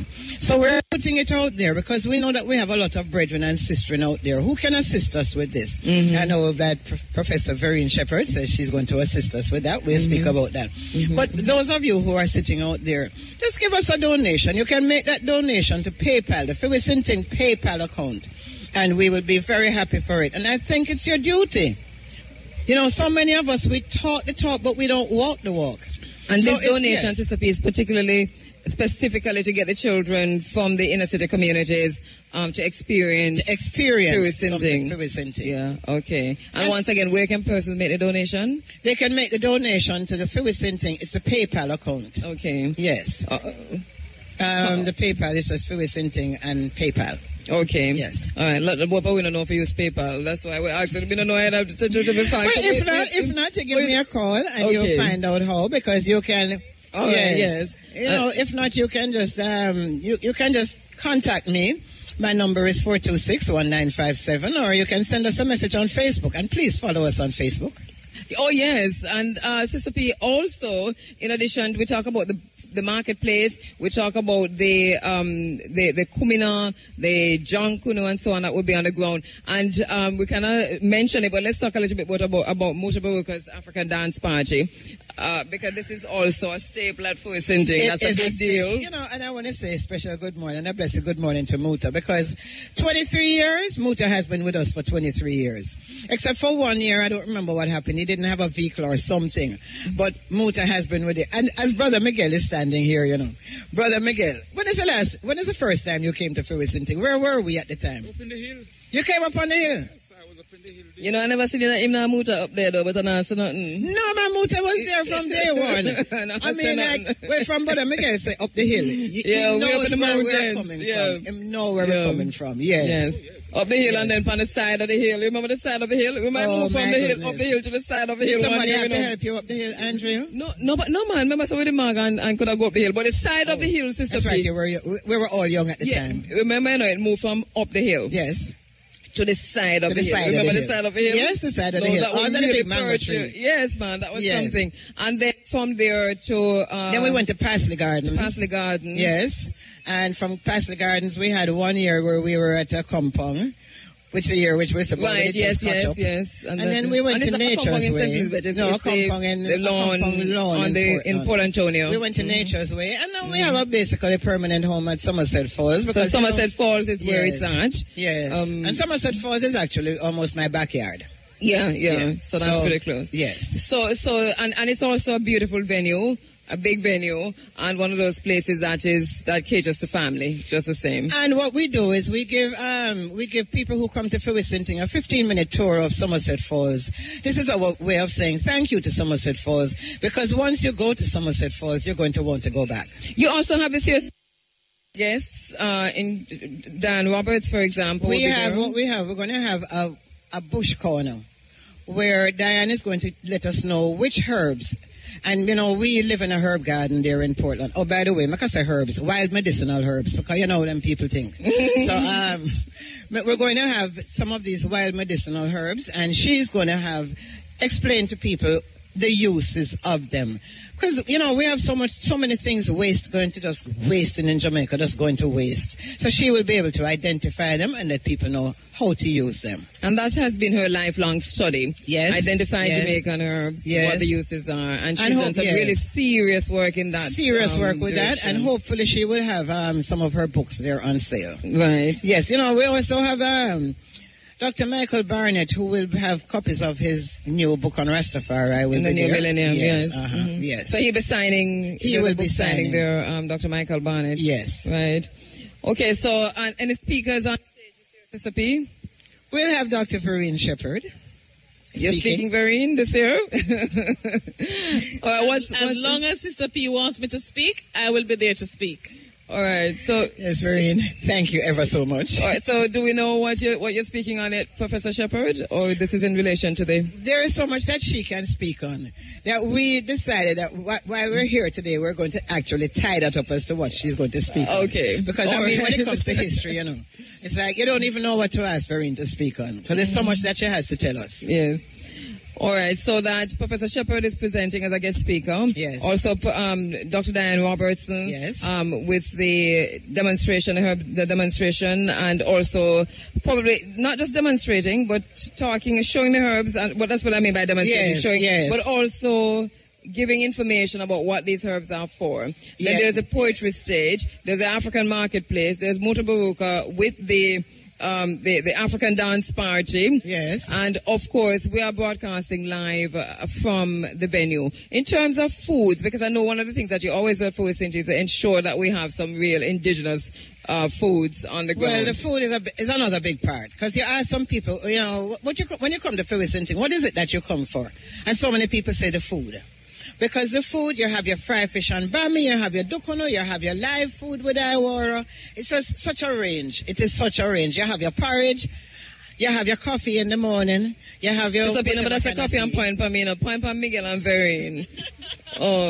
No, because, Lisa right is standing over there, And Lisa says, Can where is the somebody coffee? please give me Lisa, come over here, please, man. I have not met Lisa, No, you know this that. is Lisa. So this is a good And time as any I want the world to know that Felicity would not have been possible this year without Lisa Williams.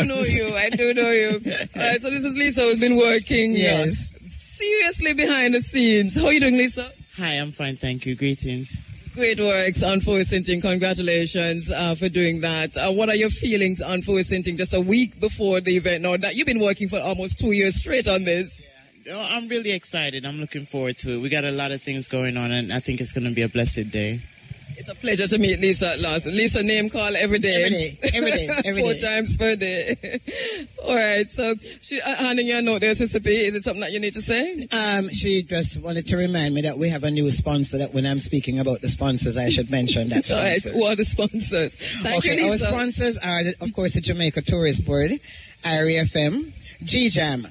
I almost forgot. The Jolly Boys will be there this year. And how could you almost forgot that, Sister P? How could we the ever Jolly forget Boys. That? Oh, my goodness. Excuse me, please. Yes, the Jolly Boys. Because we're not used to having, But this is the first time you almost forgot. Yes. And Jamaica National Group just came on board. Yes. And they're actually sponsoring the Children's Village. All right. Yes. So there's a proper Children's Village. It's a family affair. It's a family affair. What will the Children's Village include? We're going to have, the children are going to be taught how to make African masks. And they're going to use different seeds and grains and all of these things to create things that are African or African looking. But things that are part of our tradition. All right. So more sponsors, Andrea. I have to mention Lifespan Water, East Coast Security, Datum Informatics, Styles FM, and of course the Sankofa in Mandeville. Sankofa in Mandeville, because even though we're getting part of the Children's Village, it's actually only part of it being sponsored. So she's sponsoring the rest of it. All right. And Sister P, quickly to go back to the food, any continental African dishes this year? Well, Benjamin usually has some things there that is African. Over the years, what have we had there over the years? Wow, we've had the fufu, we've had the gari, and what is it, the one that they make with the cocoa leaves? I forgot the name of it. Injiri or something like that. Yes. I can't remember. I need to get back there this year. And so many people asking me, Sister P, you're not doing the trips anymore. So we have to think about that. It's always good to go and, find a place, if it's even one stall there where you can say, order some food from Ghana, from, the continent of Africa, makes a big, big difference at Forest Sinting. So Forest Sinting unfolding. Of course, you're there as usual, Brother Miguel. Yes, and every stall, every booth at a Forest Sinting is a reasoning center, a learning center, a cultural center. And one of the beautiful things about a Forest Sinting, it gives you the impression that on the grounds, almost like it is unplanned. Nobody tell you have to go there, so you must come here, so, or you must. So that freedom of space also gives you the freedom of mind. And that's what, to me, make it so great. And if you just want to come and chill out in your vehicle for the whole day, which is what I usually do, because obviously it's kind of hard to walk from one end of Forest Sinting to the next because the crowd is always so thick and people are stopping everywhere. But what I like about the freedom you talk about is that you also have the freedom to just sit down and watch. And if the that's what you freedom want for to the do. children. Yes. The children, everybody's looking out for them. They have the space to run up and down. They're all over the place. You don't have to worry about them. It's a real family. It's properly fenced and all of that. So you don't have to wonder if they're going to go out in the car or anything like that. And that is what a lot of people like when they bring their children. You don't have to watch them. They can go almost everywhere, and then about every half an hour or I carry my little ones them there. They grew up in Forest They literally grew up at Forest Sinting. So, like every half hour, 45 minutes, you go check, and them all right. and you go back to what you do. Yes, yes. All right, so we're looking forward, Sister P, to another wonderful Fuisinting from Portland this year. My producer is telling me that the table with the artifacts is ready, so people who are on the ground can actually move to where you see people gathering and walking around the table. That table contains various artifacts that were found here, I think. Yes, that's what I understand. I was looking at some of them earlier, and Evelyn is very anxious to describe what they found. All right, so we're going to be moving there shortly. But Sister P, just to wrap up with Sinting, any other final word you want us to know before we head there next week Sunday? People to know transportation, because a lot of people call to find out how to get there. So there's a bus from Mobay, and that number is 953-2253. That's Montego Bay. 953-2253. From Spanish Town and Portmore, 577-3586.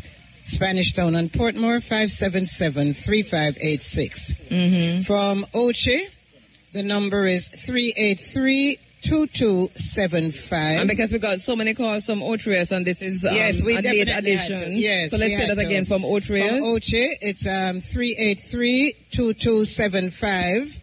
And from where is it leaving from? Well, call that number and you find out where the bus is leaving from. Yes. Yeah. Mm-hmm. In fact, no, Oche is leaving. Is there a jerk center in Oche? I think it's leaving from the jerk center. I know. Lord have mercy. I know. Maybe they're jerking tofu there. Yes. Okay, and from St. Thomas, it is 389-6271 and 881-7576. All right, and you'll hear those across Iriefm during the course of this week. Fuisinting is happening next week, Sunday, in Portland, and we're all heading there. We're going to be broadcasting live from Fuisinting, as Sister P point out, the big bad shockwave. You see why we call it the big bad shockwave, Sister P? We can't just say the shockwave, you know. The big bad shockwave. You want to see it? Miguel, no, I can't wait to see that on the grounds of Fuisinting, you know. I cannot wait to see that. Portland, here we come next week. Yeah, the big bad shockwave. You know, we're going to see some people when we're coming through. No, we're done it from the night before. But anyway, we're going to play music. Come down and But you know, Andrea, I should mention Dan Roberts and the herbs. The booth of the herbs, and the fact that she's also so interested in this. It reminds me of the recent controversy over Mary Seacole. You know, that the proposal was to take her from the national curriculum in the UK. Yes. No, I think she's back on. I think the campaign has worked. Oh, brilliant. But one of the things they were saying is that she wasn't really a nurse. Why are we calling her a nurse? She was a herbalist, right? And I'm saying, look how far we have come since those days. But in any event, she knew what she was doing. Of course. And isn't the herbs that make the pharmacology? Dissing her because, quote unquote, she wasn't a trained nurse. But the fact is that the official training of nurses started after the Crimean War, so they could say the same thing of Florence Nightingale. But it's the same principles that they're using now to make the tablets from the herbs. Absolutely. We have to go to a break. We're fine, my brother. You know, we'll soon come talk to you. We'll take a quick break. We'll be right back with much more from the Rio Nuevo Village. All right. Okay, we're back with you. We're coming to you live from the Rio Nuevo Village as the crowd continues to grow right here at the Rio Nuevo Village in St. Mary. This is really, really such a beautiful occasion this morning as we broadcast live. You're inside of Running African, the Iriefm Forum. The team is on the ground. Concrete Asphalt, Roger Hasfall. Professor Vereen Shepherd is now at the table where the artifacts that have been excavated over the last day are being displayed. And in addition to that, the excavation work continues today. So we'll be giving you a little bit of information from the sites too. This is really, really significant, Brother Miguel, to be able to be present at an archaeological dig. I was saying that the only time we get an opportunity to really see this is if we watch the Discovery Channel. Yes, and like I've been walking the place, and I've been telling everyone, DNA never change. So the DNA of my ancestors 1,000 years ago, that is obviously on this site, is that DNA that is now in Sister Andrea, Brother Miguel, Brother Profi, and all of us here. So picture the feeling we get now that we are touching ornaments that was made by our ancestors. Time and space are one. Pafai, my brother, greetings and welcome. I mean, you've been here on the drums all morning. I don't put a passage I've been here from last night. Yes, because you know it go. I and I is really the fireman, so I and I come for cut and clear. So we come early before the sunrise. Light the fire key, give up I and I eyes and gather and waiting for the item to come to join into this, because what really happened, this is a place that I come all the way, and sometimes I write all 4 chants. So when I get the call that I... Hold on, you come here, come write a chant? Come write a lot of poems there, though, on the beach. It's on the beach you write the chant, them? No, hold on.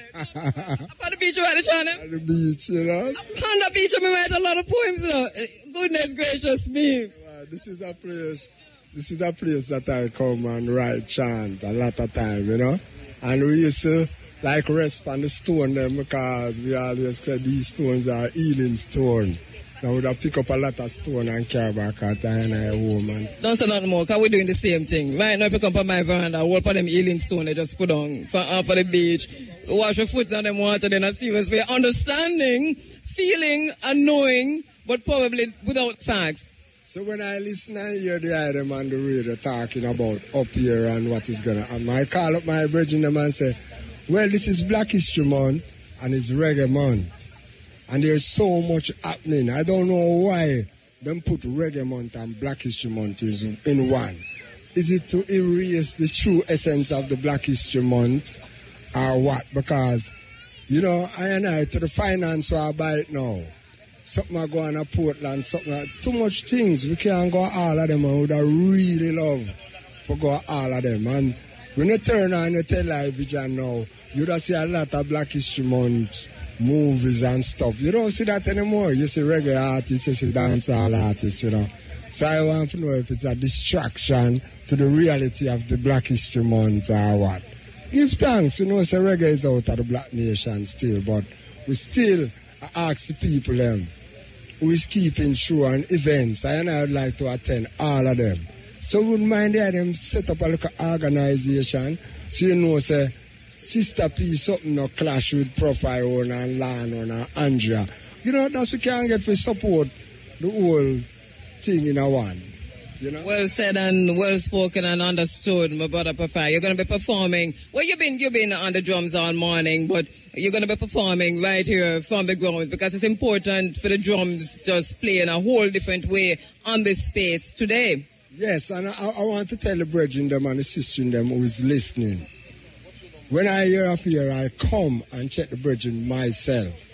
And I say, fire, you see, if the item I come dig up the ancestor them, I will never be a part of it. I don't come to disturb them. So you see anything on the find, I just saw it. I will not disturb the ancestor them. That is I don't know if no more one, but I black the brethren that. You know? So, we know they disturb them. If I saw it, God, say, you know, we's here sharing and caring and loving and feeling the joy and the love and the happiness. You know, maybe not as great in number, but great in the Iriefm. Because the spirit love is around now, you know. So we give thanks to the Lord. Give thanks, my brother. Give thanks to going here from much more from Pafai and the Diabetes drummers who are here in a little while and chanters. Professor Shepherd has been looking at the artifacts that have been unearthed here over the weekend. Professor Shepherd, what are we seeing? Andrea, we're seeing quite a lot, and I want to talk to Amanda first about the pieces that she found, as she has turned archaeologist, you know. Amanda, tell us about some of these pieces. You asked me to talk about the shackle hanging from the waist. When I researched it, I found out that our ancestors, which was the slaves, African slaves, were hung from the waist, naked, beaten, and raped by that piece. This piece, I found that it's so heavy. That's the piece we spoke about this morning. So that's the collar. Found that was so fascinated that David got in touch with Heritage Trust because of this piece. It's so heavy, and we found out, when I researched it, I found out that they clamped it to your neck and hung it on the side of the ship. with a string of other shackles and other persons attached to you, and were brought here all the way from Africa. So, Odin, what else are we seeing here? We have artifacts from the Taino period. We have artifacts from the African period. Talk to us about some of the artifacts on this table. Okay, apart from the shackles, we have these small pieces. This piece on the white paper were the pieces that we found while we were digging yesterday. The other pieces have been found over time on the property. I must point out that all of these are actually found here on the property. In Amanda and David, they have over 1,000 pieces that they have collected so far, which they will be putting in their museum. What is that fork-looking one down there? Well, that, as you say, that's a part of a rake. And you notice the metal pieces are actually black, because they have been taken to the JNHT, as Amanda said, and been treated because when you take them out of the earth, immediately they come out of the earth, they start rotting or disintegrating. And that's why we're not allowing persons here to touch them with their bare hands, because of the fact that their body produces salt, and the salt, if everybody comes and touch it with their bare hands, by maybe another 20 years or even less, they will disappear. So we're seeing tools, pieces of tools, we're seeing shackles, we're seeing collars, we're seeing instruments of torture for enslaved Africans. What are we seeing for the Tainos? For the Tainos, mostly what we have here are stone pieces. So as we can see, this big one, most likely appears as if they might have been about to carve it. If you look at this one here, it looks like and maybe an animal. The Taino worship what are called zemes, made from wood, stone, and cotton items. And some of these, naturally because of their shape, they would have, use them as a zeme. Okay, and then there's something there that looks like a phallic symbol. What is that? Well, as you say, it's a phallic symbol. What she means by a phallic symbol, I don't know if I can say it on the radio, but it looks like... Go around it. the male member, male organ. And we find that the Tainos, those are some of the things that they worship, maybe not worship, but they use in their rituals. When you go into fertility rituals, most likely. Right. You have the right thing. Just like how we poured libation when they were about to plant their cassava, for it to bear, they would put these in the garden because it was a fertility symbol for the cassava to give a lot of yield. And finally, there are lots of ceramic items. Can you say something about I'm just going to have to cut in. Evelyn?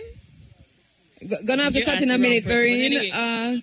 Sorry, just going to have to cut in a minute just so we go to a quick break. We'll take a break, but we're also going for news and sports. We'll come right back to the table after the local and international headlines. And of course, Roger Hosfall is here and will be reading the sports news, Iriefm Sports Diary, right from here. Time 8:45 and time for the local and international head. How are you doing, Mr. Concrete and Sports? I'm wonderful. I did say Rio Bueno, but it's Rio Nuevo. You know what? I hear the sports news being read and I'm looking at Mr. Wayne there. Wayne there, read. I mean, I'm shocked. We have Wayne there. I'm look behind me. Yeah, man. Me see man. Imagine first on the drums and my brother. I read the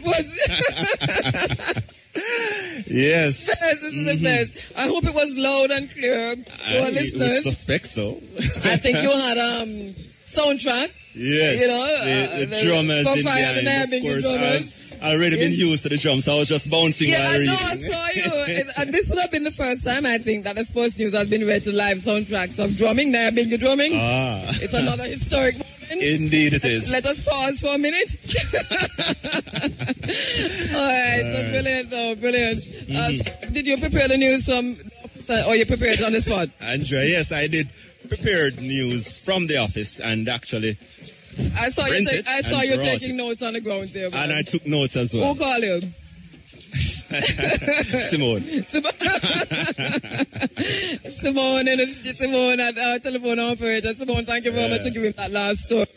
At least it made it as current as possible. Yes. Inside the sports news. But this is really a nice day, isn't it, Roger? Yes, indeed. It's really an awakening for me as well. Yeah. We have always been hearing about the Tainos and the early African ancestors here, but to come and see actual artifacts here, it brings a whole new experience. And one of the things that I was really touched about is the shackle that I saw. Yes. Oh, you saw it. You went to the table. That shackle there really kind of touched me to know that. I don't want to see no shackle this morning. We're going back.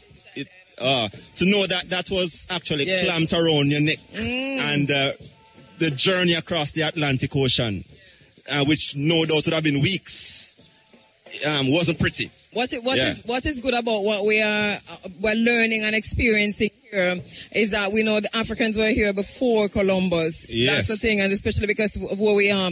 We know the tainos were here, and at the same time we're seeing the different periods of that before Columbus, then the tainos, and we're seeing the remnants of what would look like the slavery period, the period of enslavement, and also of resistance, freedom and emancipation. Right. And that is why we're saying at this point in this space this morning, equal rights and justice. Indeed. I mean, that's our motto. Always.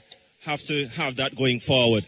This is the right place to come. That's the right place to come, I think. This is the exact, and we could not have found a better location to come stamp the ground and say equal rights and justice. Indeed, and to know that this was the actual last battleground where we are standing on right now, between the Spanish and the English and we bond that too. And we bond that, of course, but the artifact itself, the tainos artifacts. I've seen some stone and bones and tools, implements and pipes and so on. And the ceramics. This place is highly spiritual. You see those young ladies walking up there looking very regal. Those regal young ladies walking there. They are going to look at the table now. They walk. You see the gentleman in front of them with the red, green and gold hat. That is Peter Tosh's son. That is Dave Tosh. Yes. On the grounds, right? Yes, son. Indeed. And the young ladies you're looking at, they are and the children on the ground, right? Yes, sir. As we say, equal rights and justice. Equal rights and justice. Such an important morning this morning. Yes. That we say equal rights and justice. And chant the groundations, Andrea, with the drummers right now, really, just bonding the vibe right now as we speak. Pulling it together, pulling it together. We also have students from the Money College on the grounds there. A lot of them just looking at the artifacts are here present for the excavation, for the dig. We have students from Taki High School along with their teacher, Miss Jasmine Williams, who are here. We have representatives from different organizations and institutions on the ground here. Even welcome to our broadcast, the students at York University live to CHRY 5.5 in Canada. Thank you very much for joining us. Make this your holiday now. Make this part of your studies plan also. To come into Jamaica, especially if you're in the history of the archaeology departments, to come into Jamaica and see what is happening here. Here is a space, the Rio Nuevo Village, which has been known, as you have pointed out, for the last battle between the Europeans and this place. But what we do not know so much of is the presence of the Africans and our ancestors, the presence of the tainos on this spot right here. Because what of interest to note is the overall intermingling of the Africans and the tainos. Been learning a lot of intermingling. So although we haven't, they were together. Although we haven't any direct taino descendant in Jamaica, we have descendants of the interaction, through the interaction and intermingling and so on. All right. We're going to be talking. Well, we're inviting you to join us. The crowd is really swelling here, as you can see, and this is really, really beautiful. Good morning, Kishima Francis. Don't think she's hearing me, but she's heading this way. Gary G is somewhere on the compound, so we're very happy to have members of the Iriefm team. You are here, Roger. Concrete, and of course, Team Ricky and Irvin, Joy Morgan, our producer. We're at the Rio Nuevo Village. Kishima Francis is just grabbing a microphone, and so I think Kishima looked just like one of his students. She looked like one of his students.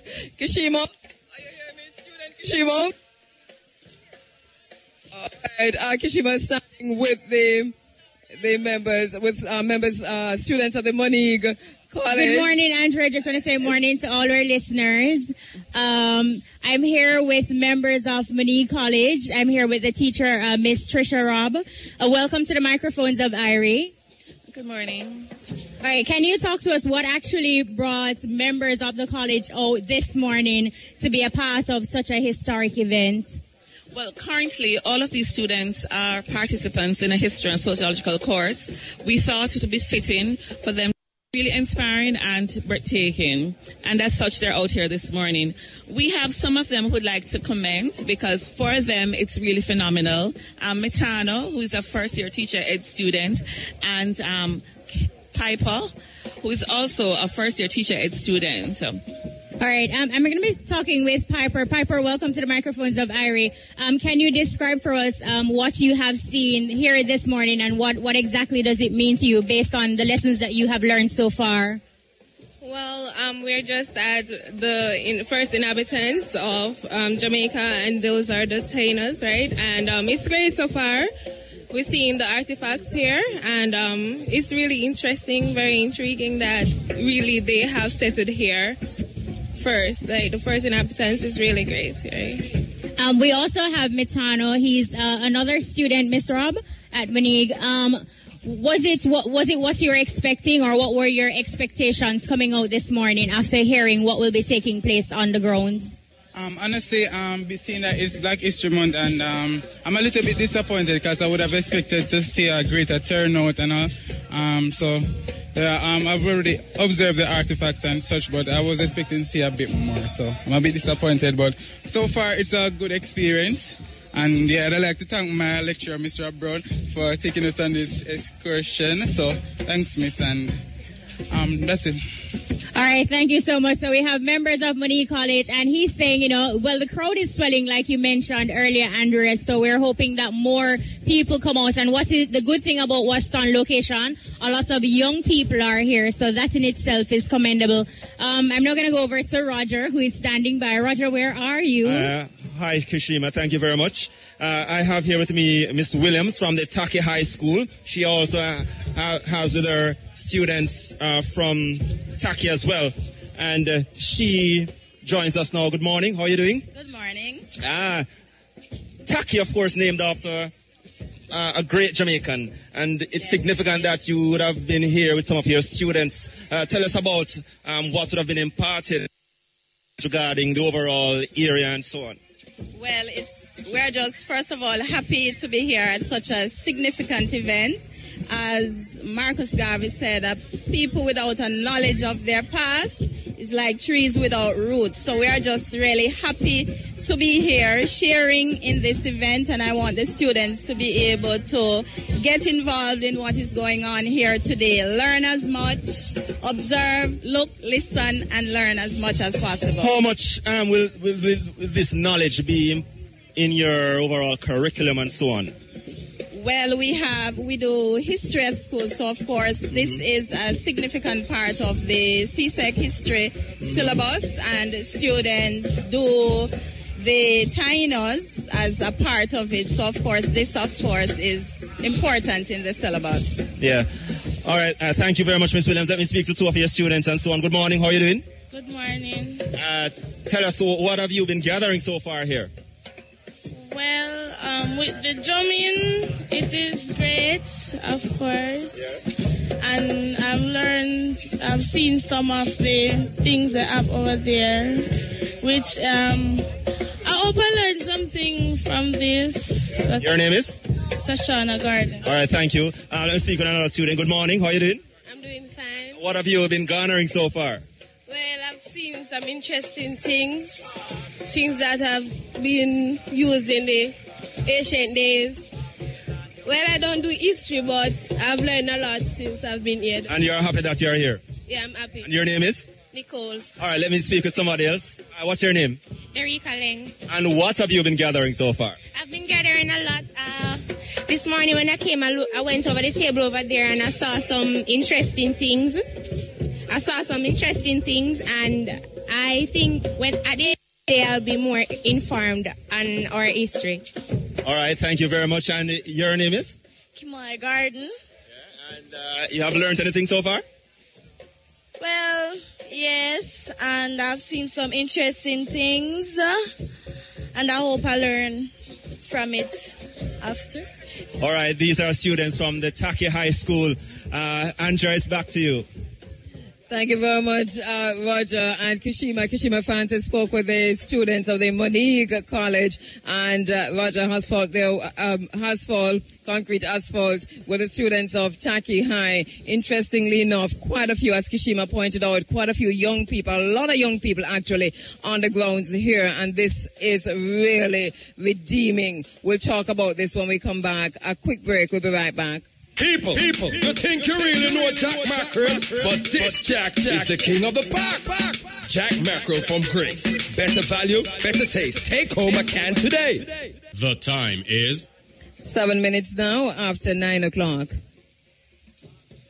We're live from the Rio Nuevo Village, and this is exciting morning. To my right, lots of jelly, lots and lots of jelly, yellow jelly. So we want one for drink when we finish our tour. And to my left, we're seeing an African setup here with books, Pan-African, African-centered books, and African-centered T-shirts.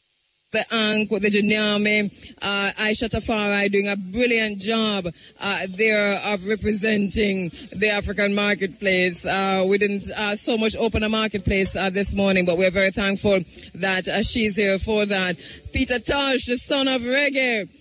That's a T-shirt worn by Dave Tosh, my brethren, right here on the ground. Miguel Lawn with me, equal rights and justice with Miguel. This is the right space, the right place, and the right time to say equal rights and justice ahead of our February 24 celebration of Peter Tosh in Westmoreland. Absolutely. And I am that I am. That I am. As simple as it is, it was an assertion by Peter Tosh. Yes. And people doesn't realize the extent and how high Peter's mind stand. Yes. Peter's very, very, in terms of the development and open. Peter see a bird fly past. Peter finds some meaning to it, you know. He understood so much things. And it's only later on when I read of some of the, like for example, the papyrus of Ani, the papyrus of Hiru and so on, that I would realize some of the things that you see on these scrolls, the principles of justice and all of that. Peter was actually... Yes. And we want to talk some more about the principles of justice because, you know, this year, this is a theme with which we celebrate Peter Tosh, equal rights and justice. And he says... Mama, them whole papa, say them charge him for smoke ganja. If me never jump the fence, them hold me too. Tell me, mama, what we going to do. Next week is the case. Them have a dread judge to face. It don't need you start to mention him going to get an indefinite detention. These are legal understandings that Peter understood the system so well that it would make sense to start talk. The judge don't make up his mind. I'm going to get a sentence. And that was a core theme of a lot of Peter's song, you know. Yes. That fight for justice. Because he personally felt oppressed. It's not somebody else's oppression I'm talking about now. He felt he had to be the voice of persons that were constantly oppressed. And that as a result of that, it reflects in the type of songs that he writes. I was saying earlier, Miguel, that as we come to this space, which represents for us so much more than enslavement, we're talking about the Africans who came before Columbus. We feel that they would have come in here. We're talking about the tainos who were many years before Columbus and those murderers hit our shores. And even while many people think of this area as a last stand between the two European powers who battled and invaded this place, this represents a ground where our ancestors, tainos, and African ancestors were. And I'm saying this is, for me, an ideal place for this morning to say even after enslavement, the resistance to enslavement, the wars of Taki, and so on, that we get to emancipation. But even after emancipation, we are now saying equal rights and justice. What does that mean for us? While our ancestors chanted emancipation, freedom, full free, we are at a place now where we are saying equal rights and justice, because it seems to me that this is a natural development in terms of where we go from here. This is what we have to focus on now. Obviously, and the fact that we are agitating for it and chanting for it means we have not attained it. And our ancestors' efforts would be in vain if we did not carry it now to that level of equal rights and justice. Because in so many areas, our people, still working assiduously for that equal rights and justice situation.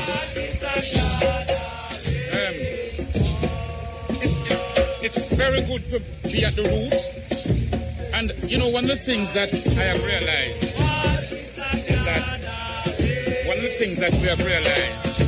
is that yes, go ahead, Miguel. In those wars that were fought here, although they have it as the English versus the Spanish and so on, but a lot of Africans fought on both sides. Of course, yes. The Spanish used us and promised the Africans freedom if they would assist them to beat the British. The British, when they came, they promised the Africans freedom and land if they fought on that side. So, although on paper it showed a war between British and Spanish, but yet it is the majority of blood that was shed was African blood. And that is why this space is really, really seriously important to us this morning. We're standing with the children, with the son of Peter Tosh in the first place, Dave Tosh. Warrell King is with us, also a granddaughter of Peter Tosh. We're going to hear from all of them. Dave, my brethren, welcome to St. Mary, man. Yeah, man, bless up and thanks for... Yeah, man, you all right? Thanks for having us here on your program this morning. Respect. First, I woke up in St. Mary, you know, Dave. Yeah. I mean, we woke up in St. Anne, Westmoreland. That's it. But on my parish, just knows that St. Mary I come from. All right. All right, Dave. Kingston, Equal rights and justice, man. How you feel about that theme there for your father this year? Well, it's Peter that saying so. Yes, of course, you have to respect it. That's what Peter represent most of all. Seeing, I mean, people may classify him as ganja or anything else, but primarily what him stand for was equal rights and justice. See? All right, so we're heading down there, not Sunday coming, Sunday we're going to Portland, but the Sunday after that we're in Westmoreland celebrating Peter Tosh. What is happening on the ground there? And Warrell will help us with that too, I'm quite sure. But what's going to be happening on the ground there in Westmoreland at the birthplace of Peter? Well, there's quite a few developments taking place right now. We really want to leave it as a surprise to the guests and visitors who intend to come. Are we not surprised them? Well, I'm not surprised them. Well, everybody to pass through and see what's taking place and what's happening. It's something that it's a Peter Tosh thing, and it's developing into something that is positive, both for Peter, the community at large. Yeah, we love it because we're getting responses from all over the world. People asking about this event, and this, I think, is an interesting thing, that you get these questions coming from everywhere, and people asking where them can come stay, and we're in Westmoreland and so on. It means that people understand Peter on a whole different level, Miguel. Well, Peter himself did always say, people go and always pick the fruit and they go and like the fruit, which is reggae music. But one of the day, them go and want to find the root. These are the people that is calling and asking the question right now. We really want to find the root of the thing. See? Well, once again, we're on the date to honor and celebrate Peter Tosh. This time, equal rights and justice. Dave was surprised, well, you're not going to surprise me, though. What's going to happen on the ground there in Westmoreland? Yeah, man, first, we want to give thanks to your listeners, and we want to give thanks to Iriefm, because Iriefm has become one of the organizations that help to maintain the life and work of Peter Tosh. So we give thanks. If I take a Peter Tosh to move me away from my immediate planning of Western consciousness, which in itself is moving from Savlamar to Montego Bay this year. So it's not an easy thing. Right now, I'm very happy to hear that people from all over the world is expressing interest. Yes. Because Peter is one of them people who we allow him for dead, not I. Because, no, not you. Certainly not you. Yeah. I mean, but the general music fraternity, the general public, everybody out there allow Peter Tosh to die. And it is sad. It looks like we want to keep Satan alive and kill the righteousness. And so this year we are replanting the root. And we are certainly replanting the root because the root from the music is gone. It's just the branches them now that is keeping it up. And wherever Peter is today, me know deep down in my heart him cry. So on the grounds it is being prepared. And we are going to do a true reflection of the man Peter Tosh this year.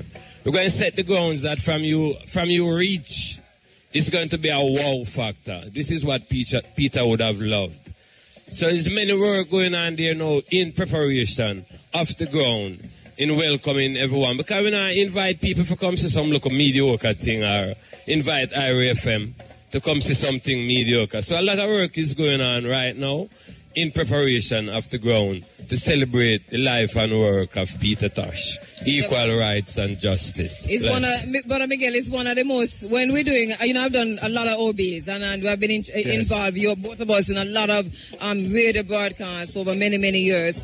The Peter Tosh OB for me is a spiritual journey. And whenever we hit the month February, for example, whatever theme, I have a CD in my car, I have a CD in my home, anything we turn on, it's Peter. So when you see me, I'm possessed with Peter. So when you show me the Ma'at thing there now. Yes. For last week, a Peter too, you know. And when you show me the Ma'at, when you come to me and rest my spirit a little by showing me the principles of Ma'at. Yes. Number what again, Miguel? It's number 19. Read it for me, my brother. And when I heard you last week. Yes. And I went and print off my Ma'at principles. Yes. Because I want people to understand. Number 19 says, I will not be wrathful and angry except for a just cause. And I said, thank you, my brother, for number 19. Number 19. Because we're in on the Peter mood, too, you know, because we absorb Peter for the whole. No, Peter month, and you I. Understand? Peter, people understand, you know. Dave would know, although him little at that time. Peter would listen to Buddha, you know. The Buddha principles. That's how wide Peter is, you know. Yes. And you know, a core of Buddha principles is cause and effect. Because everything has a cause and effect. Yes. With Buddha. Every action, there's an equal and opposite reaction. Definitely. Yes. And then Peter know, when him sitting with I, would say, Miguel, make a reason about this cause and effect. That's how I know Peter's mind, you know. Yes. And we would reason about, because when Peter talk about things like, he would ask us, because I know the Ma'at principle of, for example, the resurrection and the life eternal. These are principles that you see carved on the caves, in the pyramids, and so on. Yes, yes. Peter and I reason about these things. And Yes. so Peter's insistence on what has become Peter's life, which we have embodied in terms of equal rights and justice. Yes. This is not by accident. No, no. And this is not book Yes. of business, not DJ my DJ. And not only that, you could not respect Peter if you do not pursue the goals that you know that his mind was focused on. Peter said the black man as ruler of the universe, you know. And until we reach that level, we're joking. That's how he sees life. It is a cry for equal rights and justice, and we're not just crying. We are saying it. Yes. And we are Making working it a towards reality. it. Yes. You understand? Because Yes. we, to know is to do. Absolutely. And to know is to be. And in fact, see? many persons drop at the fight for the legalization of ganja and those other aspects are quite good. But Peter was certainly universal in terms of the rights of people. And no more now than ever, yes. Miguel, because Yes. when you look at, some of us have a turn off from the news every once in a while, because when we look now at the treatment of the masses of the Jamaican people by the system, Yes. which continues to hold one race superior, one class more elite, Yes. one set of people deserving more Yes. than the other, that the bulk of the Jamaican people Yes. continue to see themselves under the boots of the oppressors, and Absolutely. the oppressors dressed in the skin of the black man. We say equal It's rights even and worse. justice, you know, we're not a joke. And also, if you notice all the liberation movements throughout the world, whether it's China, whether it's in South America, wherever, they sing the anthem, get up, stand up. Stand up for your rights, which you Stand know up for was your written Yes. mainly by Peter Tosh. Yes, do know that. Dave, we also have the granddaughters of Peter Tosh here with us, and I'm really honored, very, very honored to have you. What is your name? Morning, I'm Iriefm. Aisha? Iriefm, I'm Michelle's daughter. Okay, and whose daughter? Michelle's daughter. Michelle's daughter. Welcome, Iriefm. Don't she look like Peter a little there? Yes. Yes, a whole lot too, Yes. actually. Yes. What does it mean to you to be the granddaughter of Peter Tosh, Iriefm? It's an honor.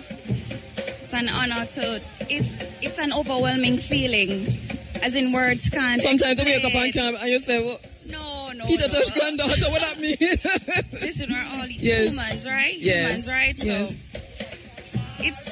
I don't even know what to say. Words can't even understand. describe the feeling, but Yeah. I don't know.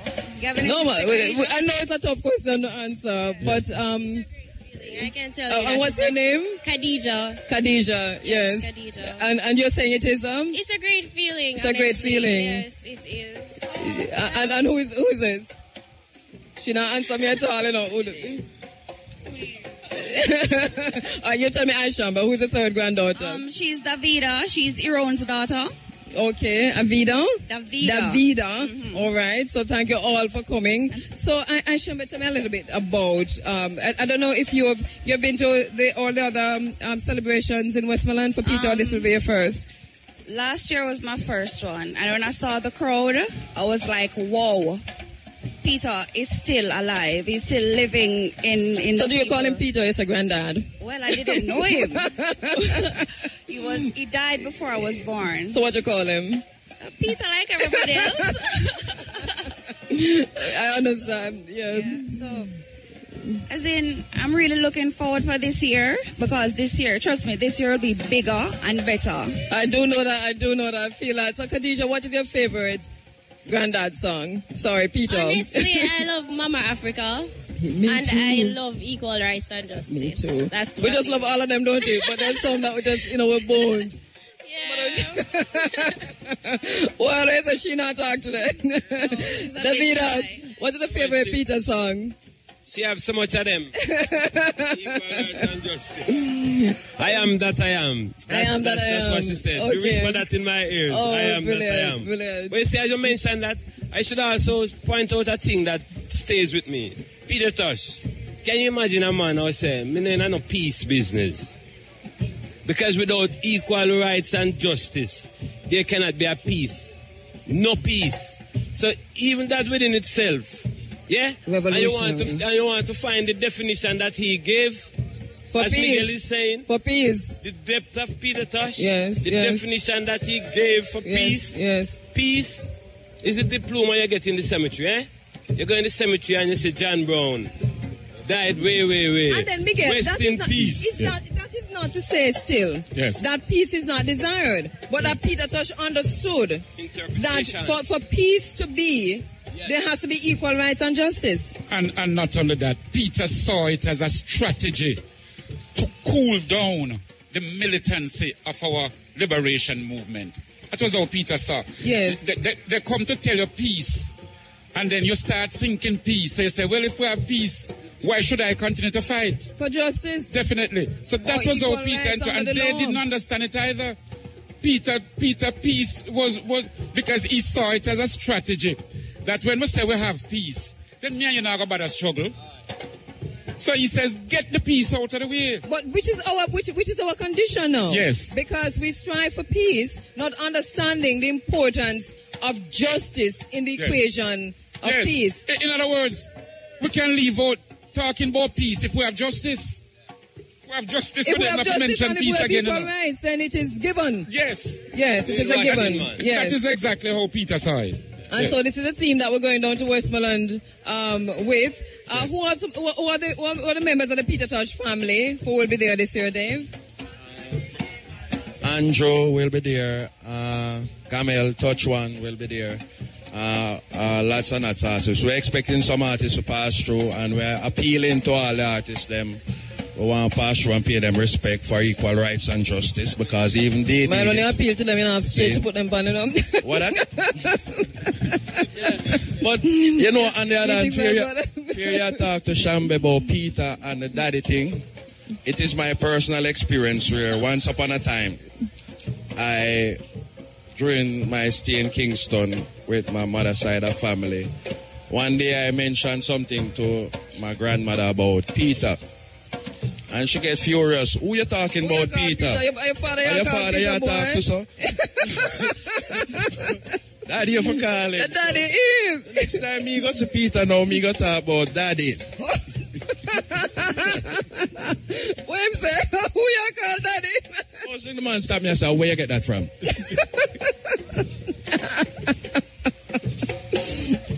Daddy a white man. And mommy is something where in a tomb. In a tomb. Just what me I deal with. Me and your father. Just what me I deal with. But that was it. Yeah. This is such accurate route. I mean, this is great, you know, and we're really looking forward to coming down to Westmoreland next week. Not next week, week after next, because next week is in Portland. It's the 24th we're heading to Westmoreland. It's the 24th of February. 24th of February. The 24th of February. We're broadcasting. We're there from 6 a.m. And the day is going to go right through into night. Right? Definitely. And once again, I know there's also plans to build a Peter Tosh Museum. Yeah. And that you're asking for contributions, some persons who can afford to contribute as they pass through. Yeah, well, we're not personally asking for no handout. What we'd like people to do is come participate, support the event, support what is happening there. And that would be enough support for us. All right. So turn out in your numbers as usual, in your scores and your Absolutely. growths. And, you know, when you think of Peter, they always say that the last shall be the first. You know? Yes. And yes. somehow that all the years that Peter hasn't gotten the recognition that he thoroughly deserves. And now it's cascading. Yes, it's really reaching a level, you know. But knowing Peter again, you know, this is how his life is, and somehow or other you get the feeling this is how he would have wanted it. Yes. World King, I mean, you have a smile and agree, because for many years you have kept the name of Peter Tosh in the consciousness of the minds of the people. And as a consciousness, I think about Western consciousness again, which you just told us. So we're moving to Montego Bay this time. We're going to talk about those two things. The fight to keep Peter Tosh's name alive, and then the move of the Western consciousness itself, which is moving to Montego Bay. Yeah, give thanks again. You know, it's a hurtful feeling when you see good suffering.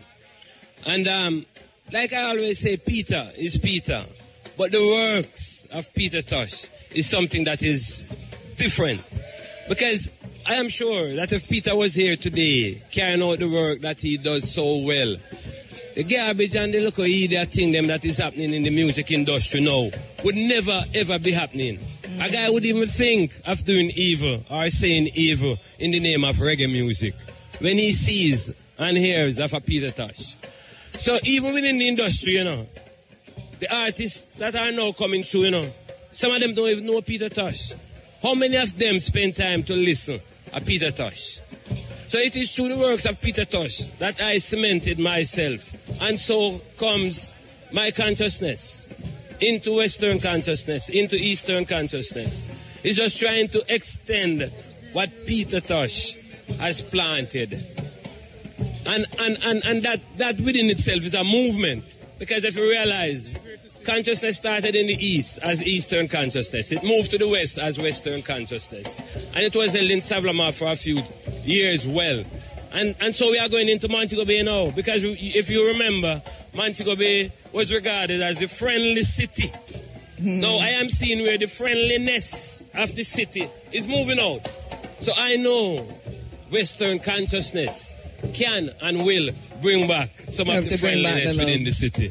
Give thanks, my brother. Once again, we're moving into Westmoreland on the 24th of this month, the last Sunday of this month, in celebration of Peter Tosh. We're doing the granddaughters of Peter Tosh right here, and Dave Tosh, the son of Peter Tosh, on the grounds with us. And have you been to the excavation site yet?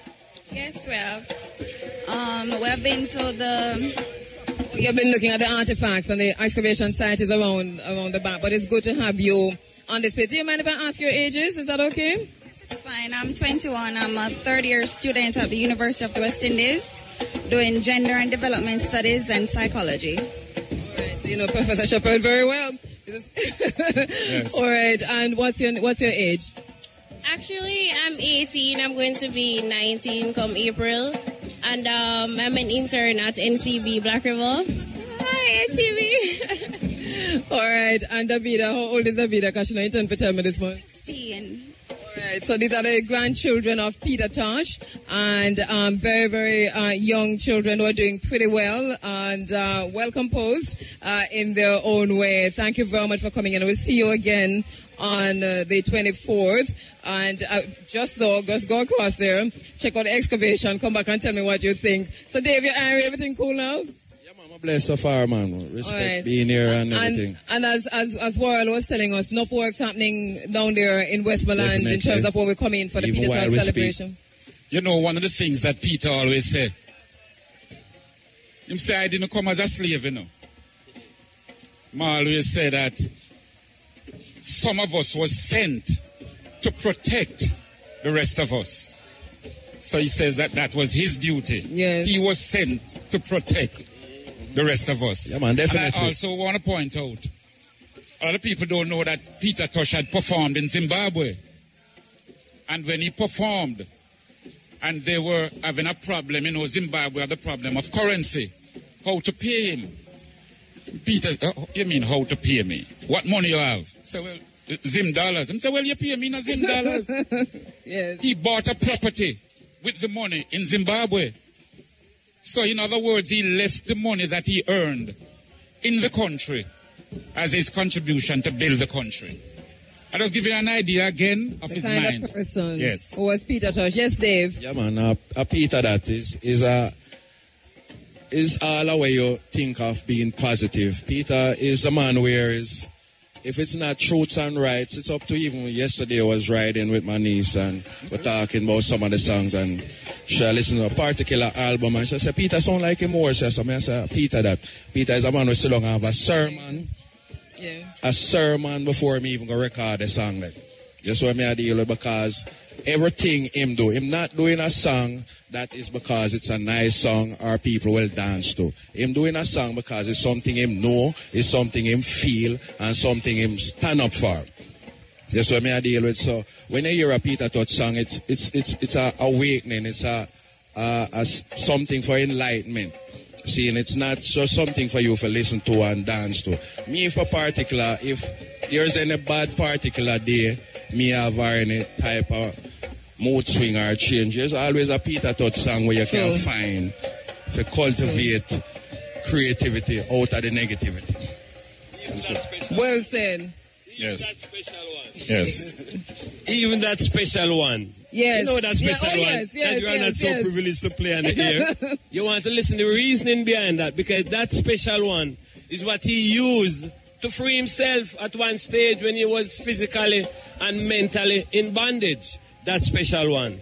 Thank you very much. Thank you very much, Dave Tosh, coming in from Westmoreland, Royal King, the granddaughters of Peter Tosh, all here on the compound of the Rio Nuevo Village. We take a quick break. We'll be right back with much more. The National Housing Trust now accepts applications for home grants daily. Qualified contributors may apply when they have identified a property to buy. Other conditions apply. The time by NHT is now 9:30. Everything on Iriefm. All right, welcome back to the Rio Nuevo Village, where we're broadcasting live from the Jamaica Archaeological Society and the Jamaica National Heritage Trust excavation. And they have been digging here since yesterday in this time, because they have done this before. And we haven't had a chance, myself that is personally, to go to its site yet in terms of where they're digging. But you have been, Professor Shepherd, and what is it? You've seen this time and time again, I'm sure, but what's it like there? Well, the reason you say I've seen it time and time again is that as a student at the University of the West Indies doing history and archaeology, I actually did archaeology and went on a dig at Draxall. So I have a little bit of experience. So Dr. Ivor Connolly is in charge of the dig. He's there now. And he's just started from the first level.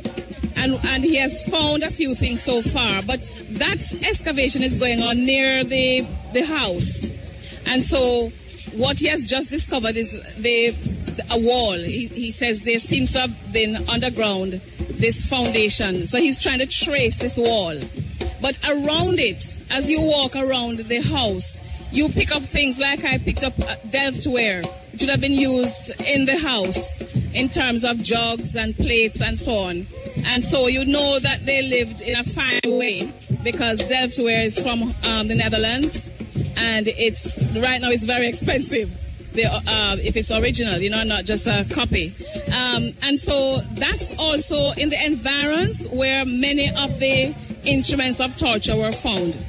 And that's typical, because it's the planters who would have been storing these instruments of torture. So you wouldn't find those in the village of the enslaved. The pieces that relate to Africans now are instruments of torture, as well as pipes that they would have used. But it's very exciting, and I was happy to have been up there. Thank you very much, Professor Shepherd. We're going to go by there ourselves. Have you been to the dig yet, Miguel? No, I haven't as yet, but I plan later on. We're going to go right in a little while. It is actually time for the bottom line. This is a gentleman who is responsible for the sponsorship of the bottom line. I don't know if I could just quickly say that we want to hail Tony Martin. Yes. That brilliant and outstanding Garvey scholar who joined the ancestors on the 17th of January.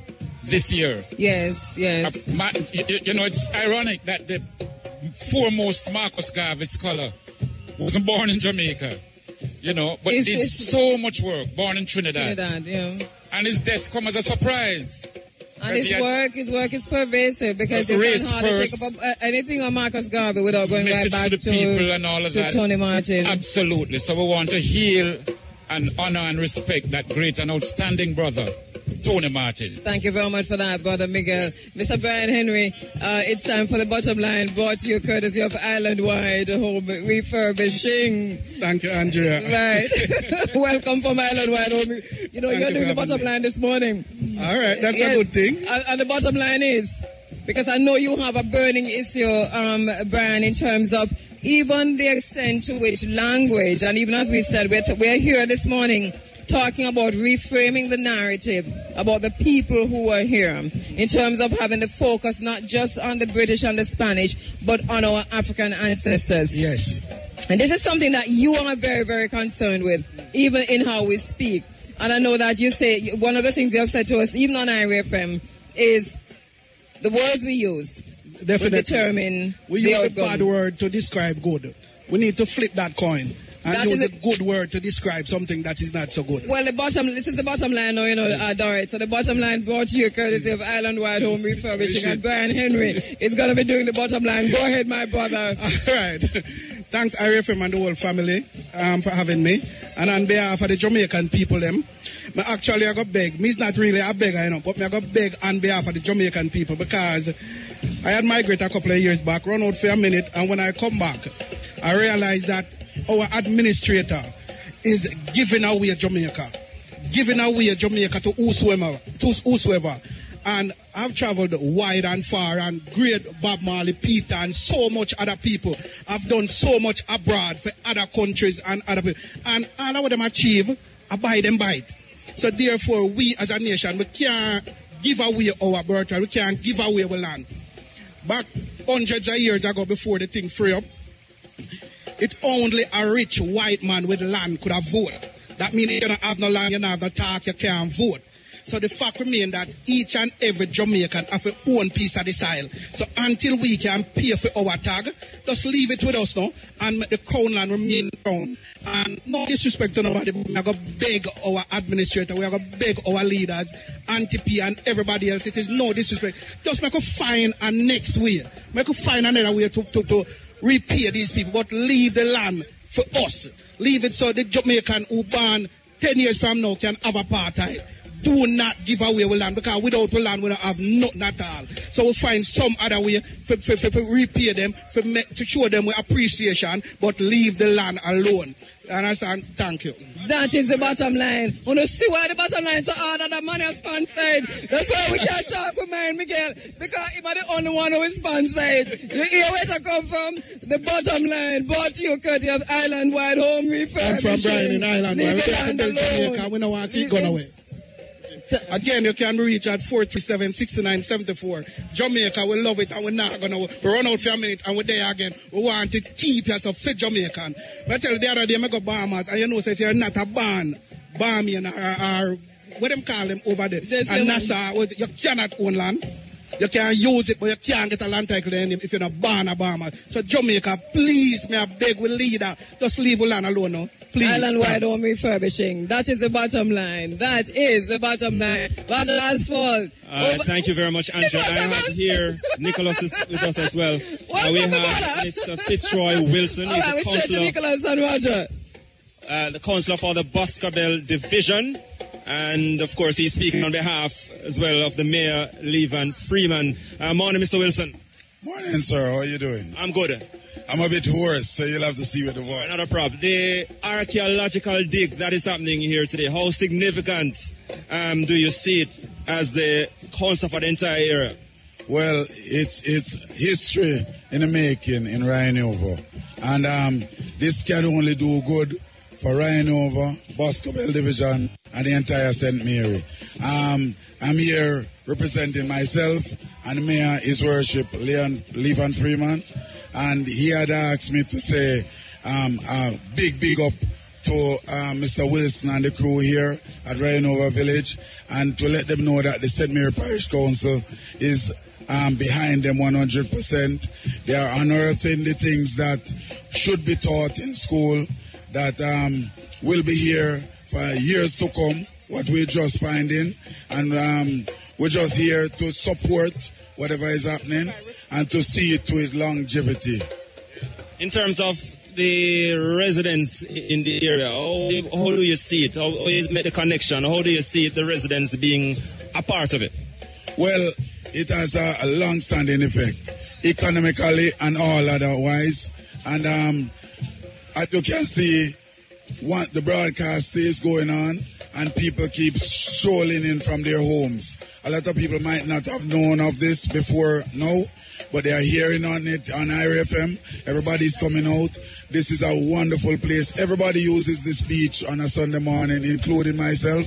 And I mean, what David is doing here, it speaks a whole lot for the community, for the tourism sector, for the economic sector, everything in this year. So we endorse it. We want to say big up to David, big up to Iriefm, big up to everybody. And we're here to support this. This is something that ought to be done in all the nook and cranny in Jamaica. It is being done in St. Mary, and we embrace it and we support it. All right, thank you very much, Mr. Fitzroy Wilson, Councillor for the Boscobel Division. Okay, sir. No need to sell your old home. We at Island-wide Home Refurbishing will restore your old home or office and give you that new look. Remember, Brian Henry and his team of expert builders are standing by now to make your dream project a reality. Call now at 437-6974. Island-wide Home Refurbishing. We transform your ordinary home or office into extraordinary status. Remember, 437-6974. All right, we're coming to you live from the Rio Nuevo Village right here in St. Mary. Nicholas Evans has joined us, albeit late, but welcome, Nick. Thank you, Andrea. I just want to say it's nice to know that something like this is next door my home. So shame on you. And listen, I'm sure when you were building, you're excavating all kinds of stuff, but you don't know that you're in a heritage site.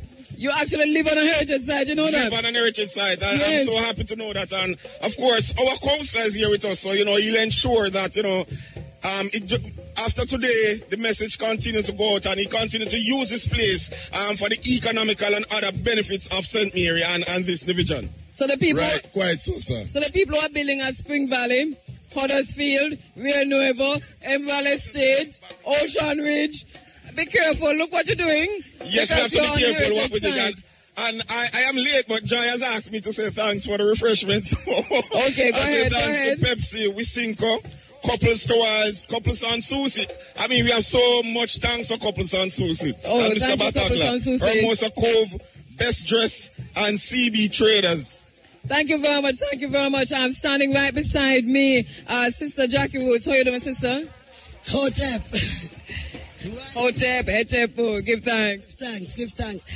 Sister Andrea, hats off to you and the Running African team for initiating the In Search of Our Ancestors thing. Because as a member of the Freedom Chain, I am learning that the more we search, the more we find. The more we find evidence of the atrocities that's been met out to us. So I don't understand how people will vote for to represent us. He's saying that they will need a seek reparations. No, we don't need Black History Month. Don't get me started in a Jackie.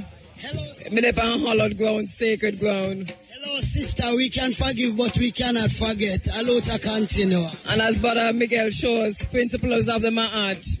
We're going to read them all over again. Sister Jamoki coming in from St. Thomas. How are you doing, sister? I am wonderful, Sister Andrea. I'm glad to be here this morning. It really is something to be present and to be able to get a little bird's eye view back into history to see the kind of thing. And, these things that they used to torture our ancestors, we really need to have a museum in which they have them in the position in which they are used. So when we go in there, we can feel it. And so people can begin to realize it's not this slave, but our ancestors.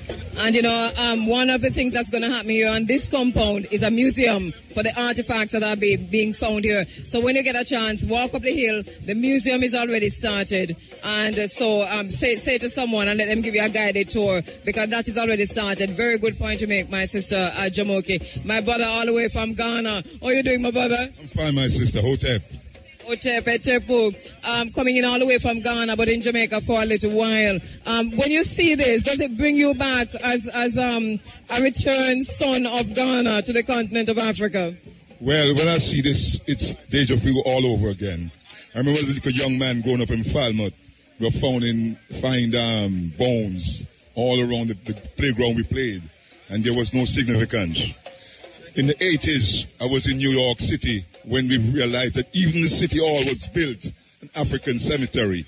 So, and then I went to Ghana to all these caves and dungeons around Ghana and see the same thing and the torture of people. So it's upon us. We must stand strong to keep these things going and bring out the children to know the importance of our people globally. It's our brother Noel Morgan, who is joining us on the compound here, Brother Miguel. Let me just walk by you and say hello to our brother Nkrumah coming right back. My brother Nkrumah, how are you doing, my brother? I am great, sister. I'm great. Welcome to the grounds. You have been in and out of this area. What did you know that we had such a place here, right here at this spot? Well, I know about the battle site, but last week, really, when you were talking about this, that I learned that this place is here, man. And when I listened to the kind of things that were found here, You know, our ancestors built this country, had their blood and stain, and basically when we can come together and to realize that our ancestor blood shall not go in vain, you know, then we have to keep the struggle going. This is real great. Give thanks, my brother. Hotep, my brother, how are you? Hotep, Empress. Give thanks. I know you wanted to talk earlier. I don't know if it was on the microphone, but what's on the mind, my brother? On my mind about love this morning. What is love? We don't know what love is all about. When we really love ourselves, we love our mother, our father, our brothers and our sisters. So we stop going to Babylonian jail. And we use that resource to educate our people properly. Our organization is ours, our United Resource Service. And when we say resource, we don't talk about money because it doesn't give us any.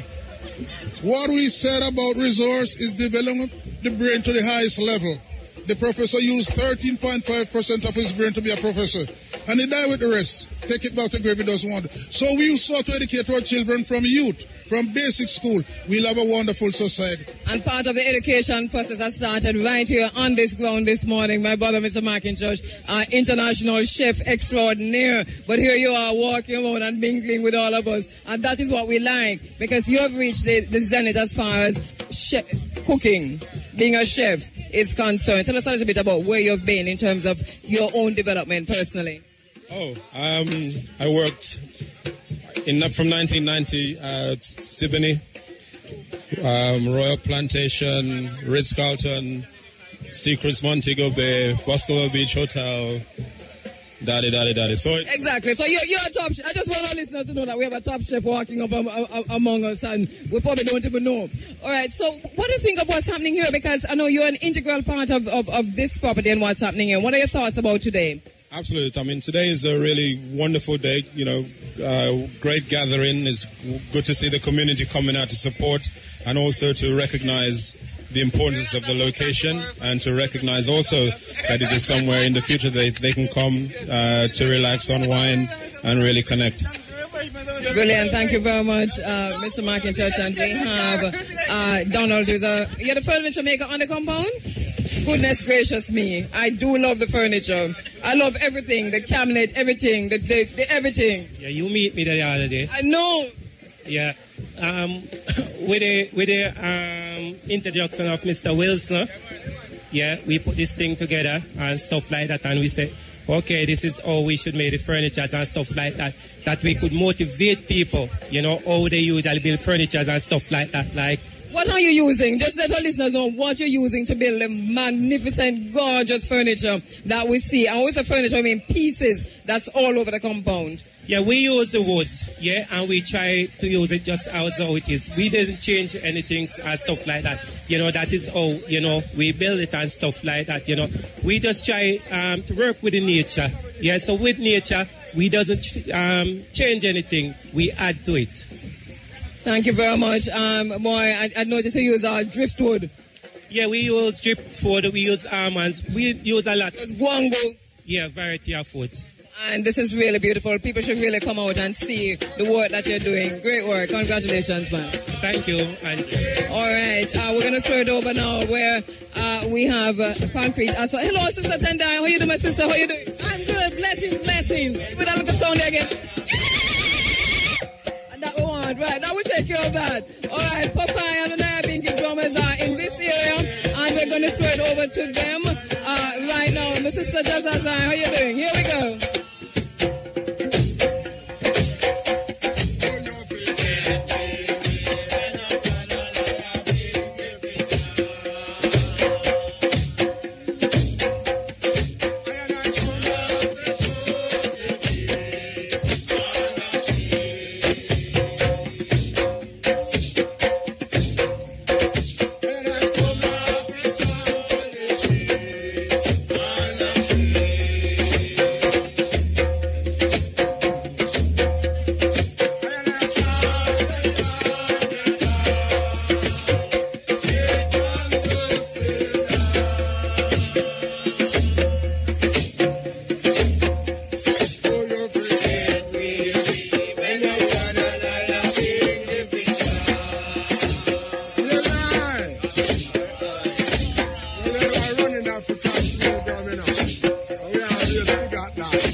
Pafai and the Iriefm drummers taking us out of the live broadcast from the Rio Nuevo Village. Just want to let you know that the broadcast, while the broadcast has wrapped up, we are here all day because the excavation is going on. The excavation is taking place here.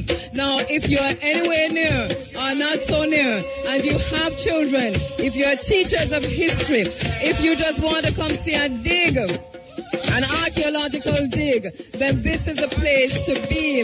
Now we sit down in our living rooms and we watch it on the Discovery Channel. It is unfolding live in front of our eyes as we say good morning and welcome to one of the administrators of the Marjan Prep School, Miss Maraj. We see you with your coconut jelly. And the crowd is really growing here at the Rio Nuevo Village, Shane, so I'm sure you'll come up when you're through. Sorry that the big A won't be able to make it, but I'm sure he'll pass by at 2 o'clock. But just the same, that the day continues into the afternoon. The members of the Jamaica Archaeological Society, in partnership with the Jamaica National Heritage Trust, Brother Miguel, they are here and they're going to be here all afternoon. Yes, absolutely, and it's absolutely wonderful. And we want to make people use this as an inspiration that wherever you are in Jamaica, you can find things, preserve things, know of the history. That's one way of honoring our ancestors. And especially now in this Black History Month, start now. It's not too late to start. Good morning, Mr. Sidney Vance, Acting Permanent Secretary in the Ministry of Culture. You know how you go. We love you. We can't stop love you. All right. I want to say thanks to all those who participated in the program. The archaeologists on the site today, because there were many more archaeologists yesterday, you know, Miguel. Okay, very good. They did. So the archaeologists on the site today, the team is being led by Dr. Ivor Connolly, immediate past president of the Archaeological Society of Jamaica. Miss Evelyn Thompson, president of the Archaeological Society of Jamaica. Ordine Brooks, archaeologist at the Jamaica National Heritage Trust and member of the Archaeological Society of Jamaica.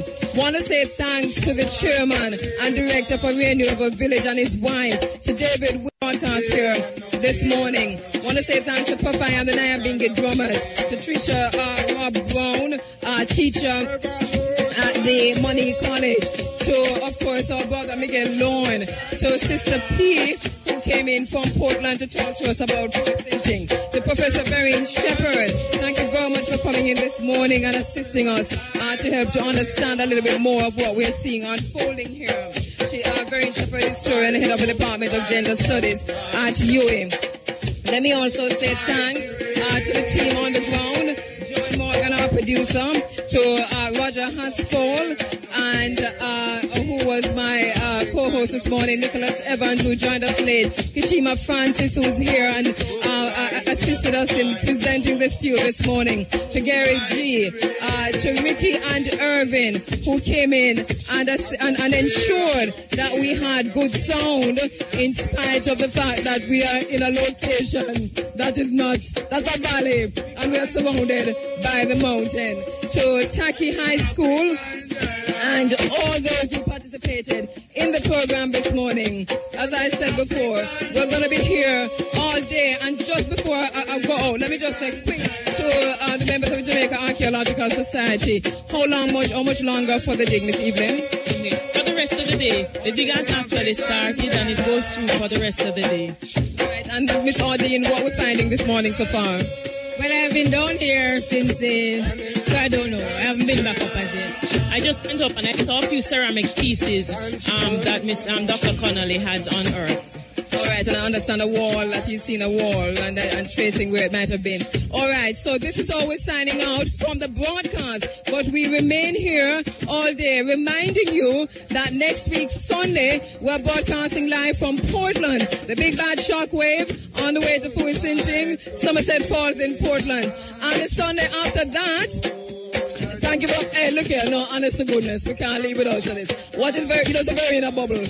It's a very intrepid bubble. That is a serious business. Nick, you see, as some serious bubbling not up here, with our jelly. And so next week Sunday we are at Fuisinting. And the week after that, we are at Peter Taj's birthplace in Westmoreland. Give thanks for Brother Dave Taj. We are in Westmoreland, broadcasting live as we celebrate Black History Month, Nick. Everything Irie? Yes, man. Irie as usual. Wow, sound good. Roger, asphalt, concrete, asphalt, everything cool? Everything cool? Everything is everything, Andrew. Yeah, I know everything cool. All right, this is how we leave you. The Big A, we're throwing it over. Thank you, Shane Clark. I know the Big A should be there by now. Mr. Big A, it's over to you. My name is Andrew Williams. We'll see you next week from Fewis City.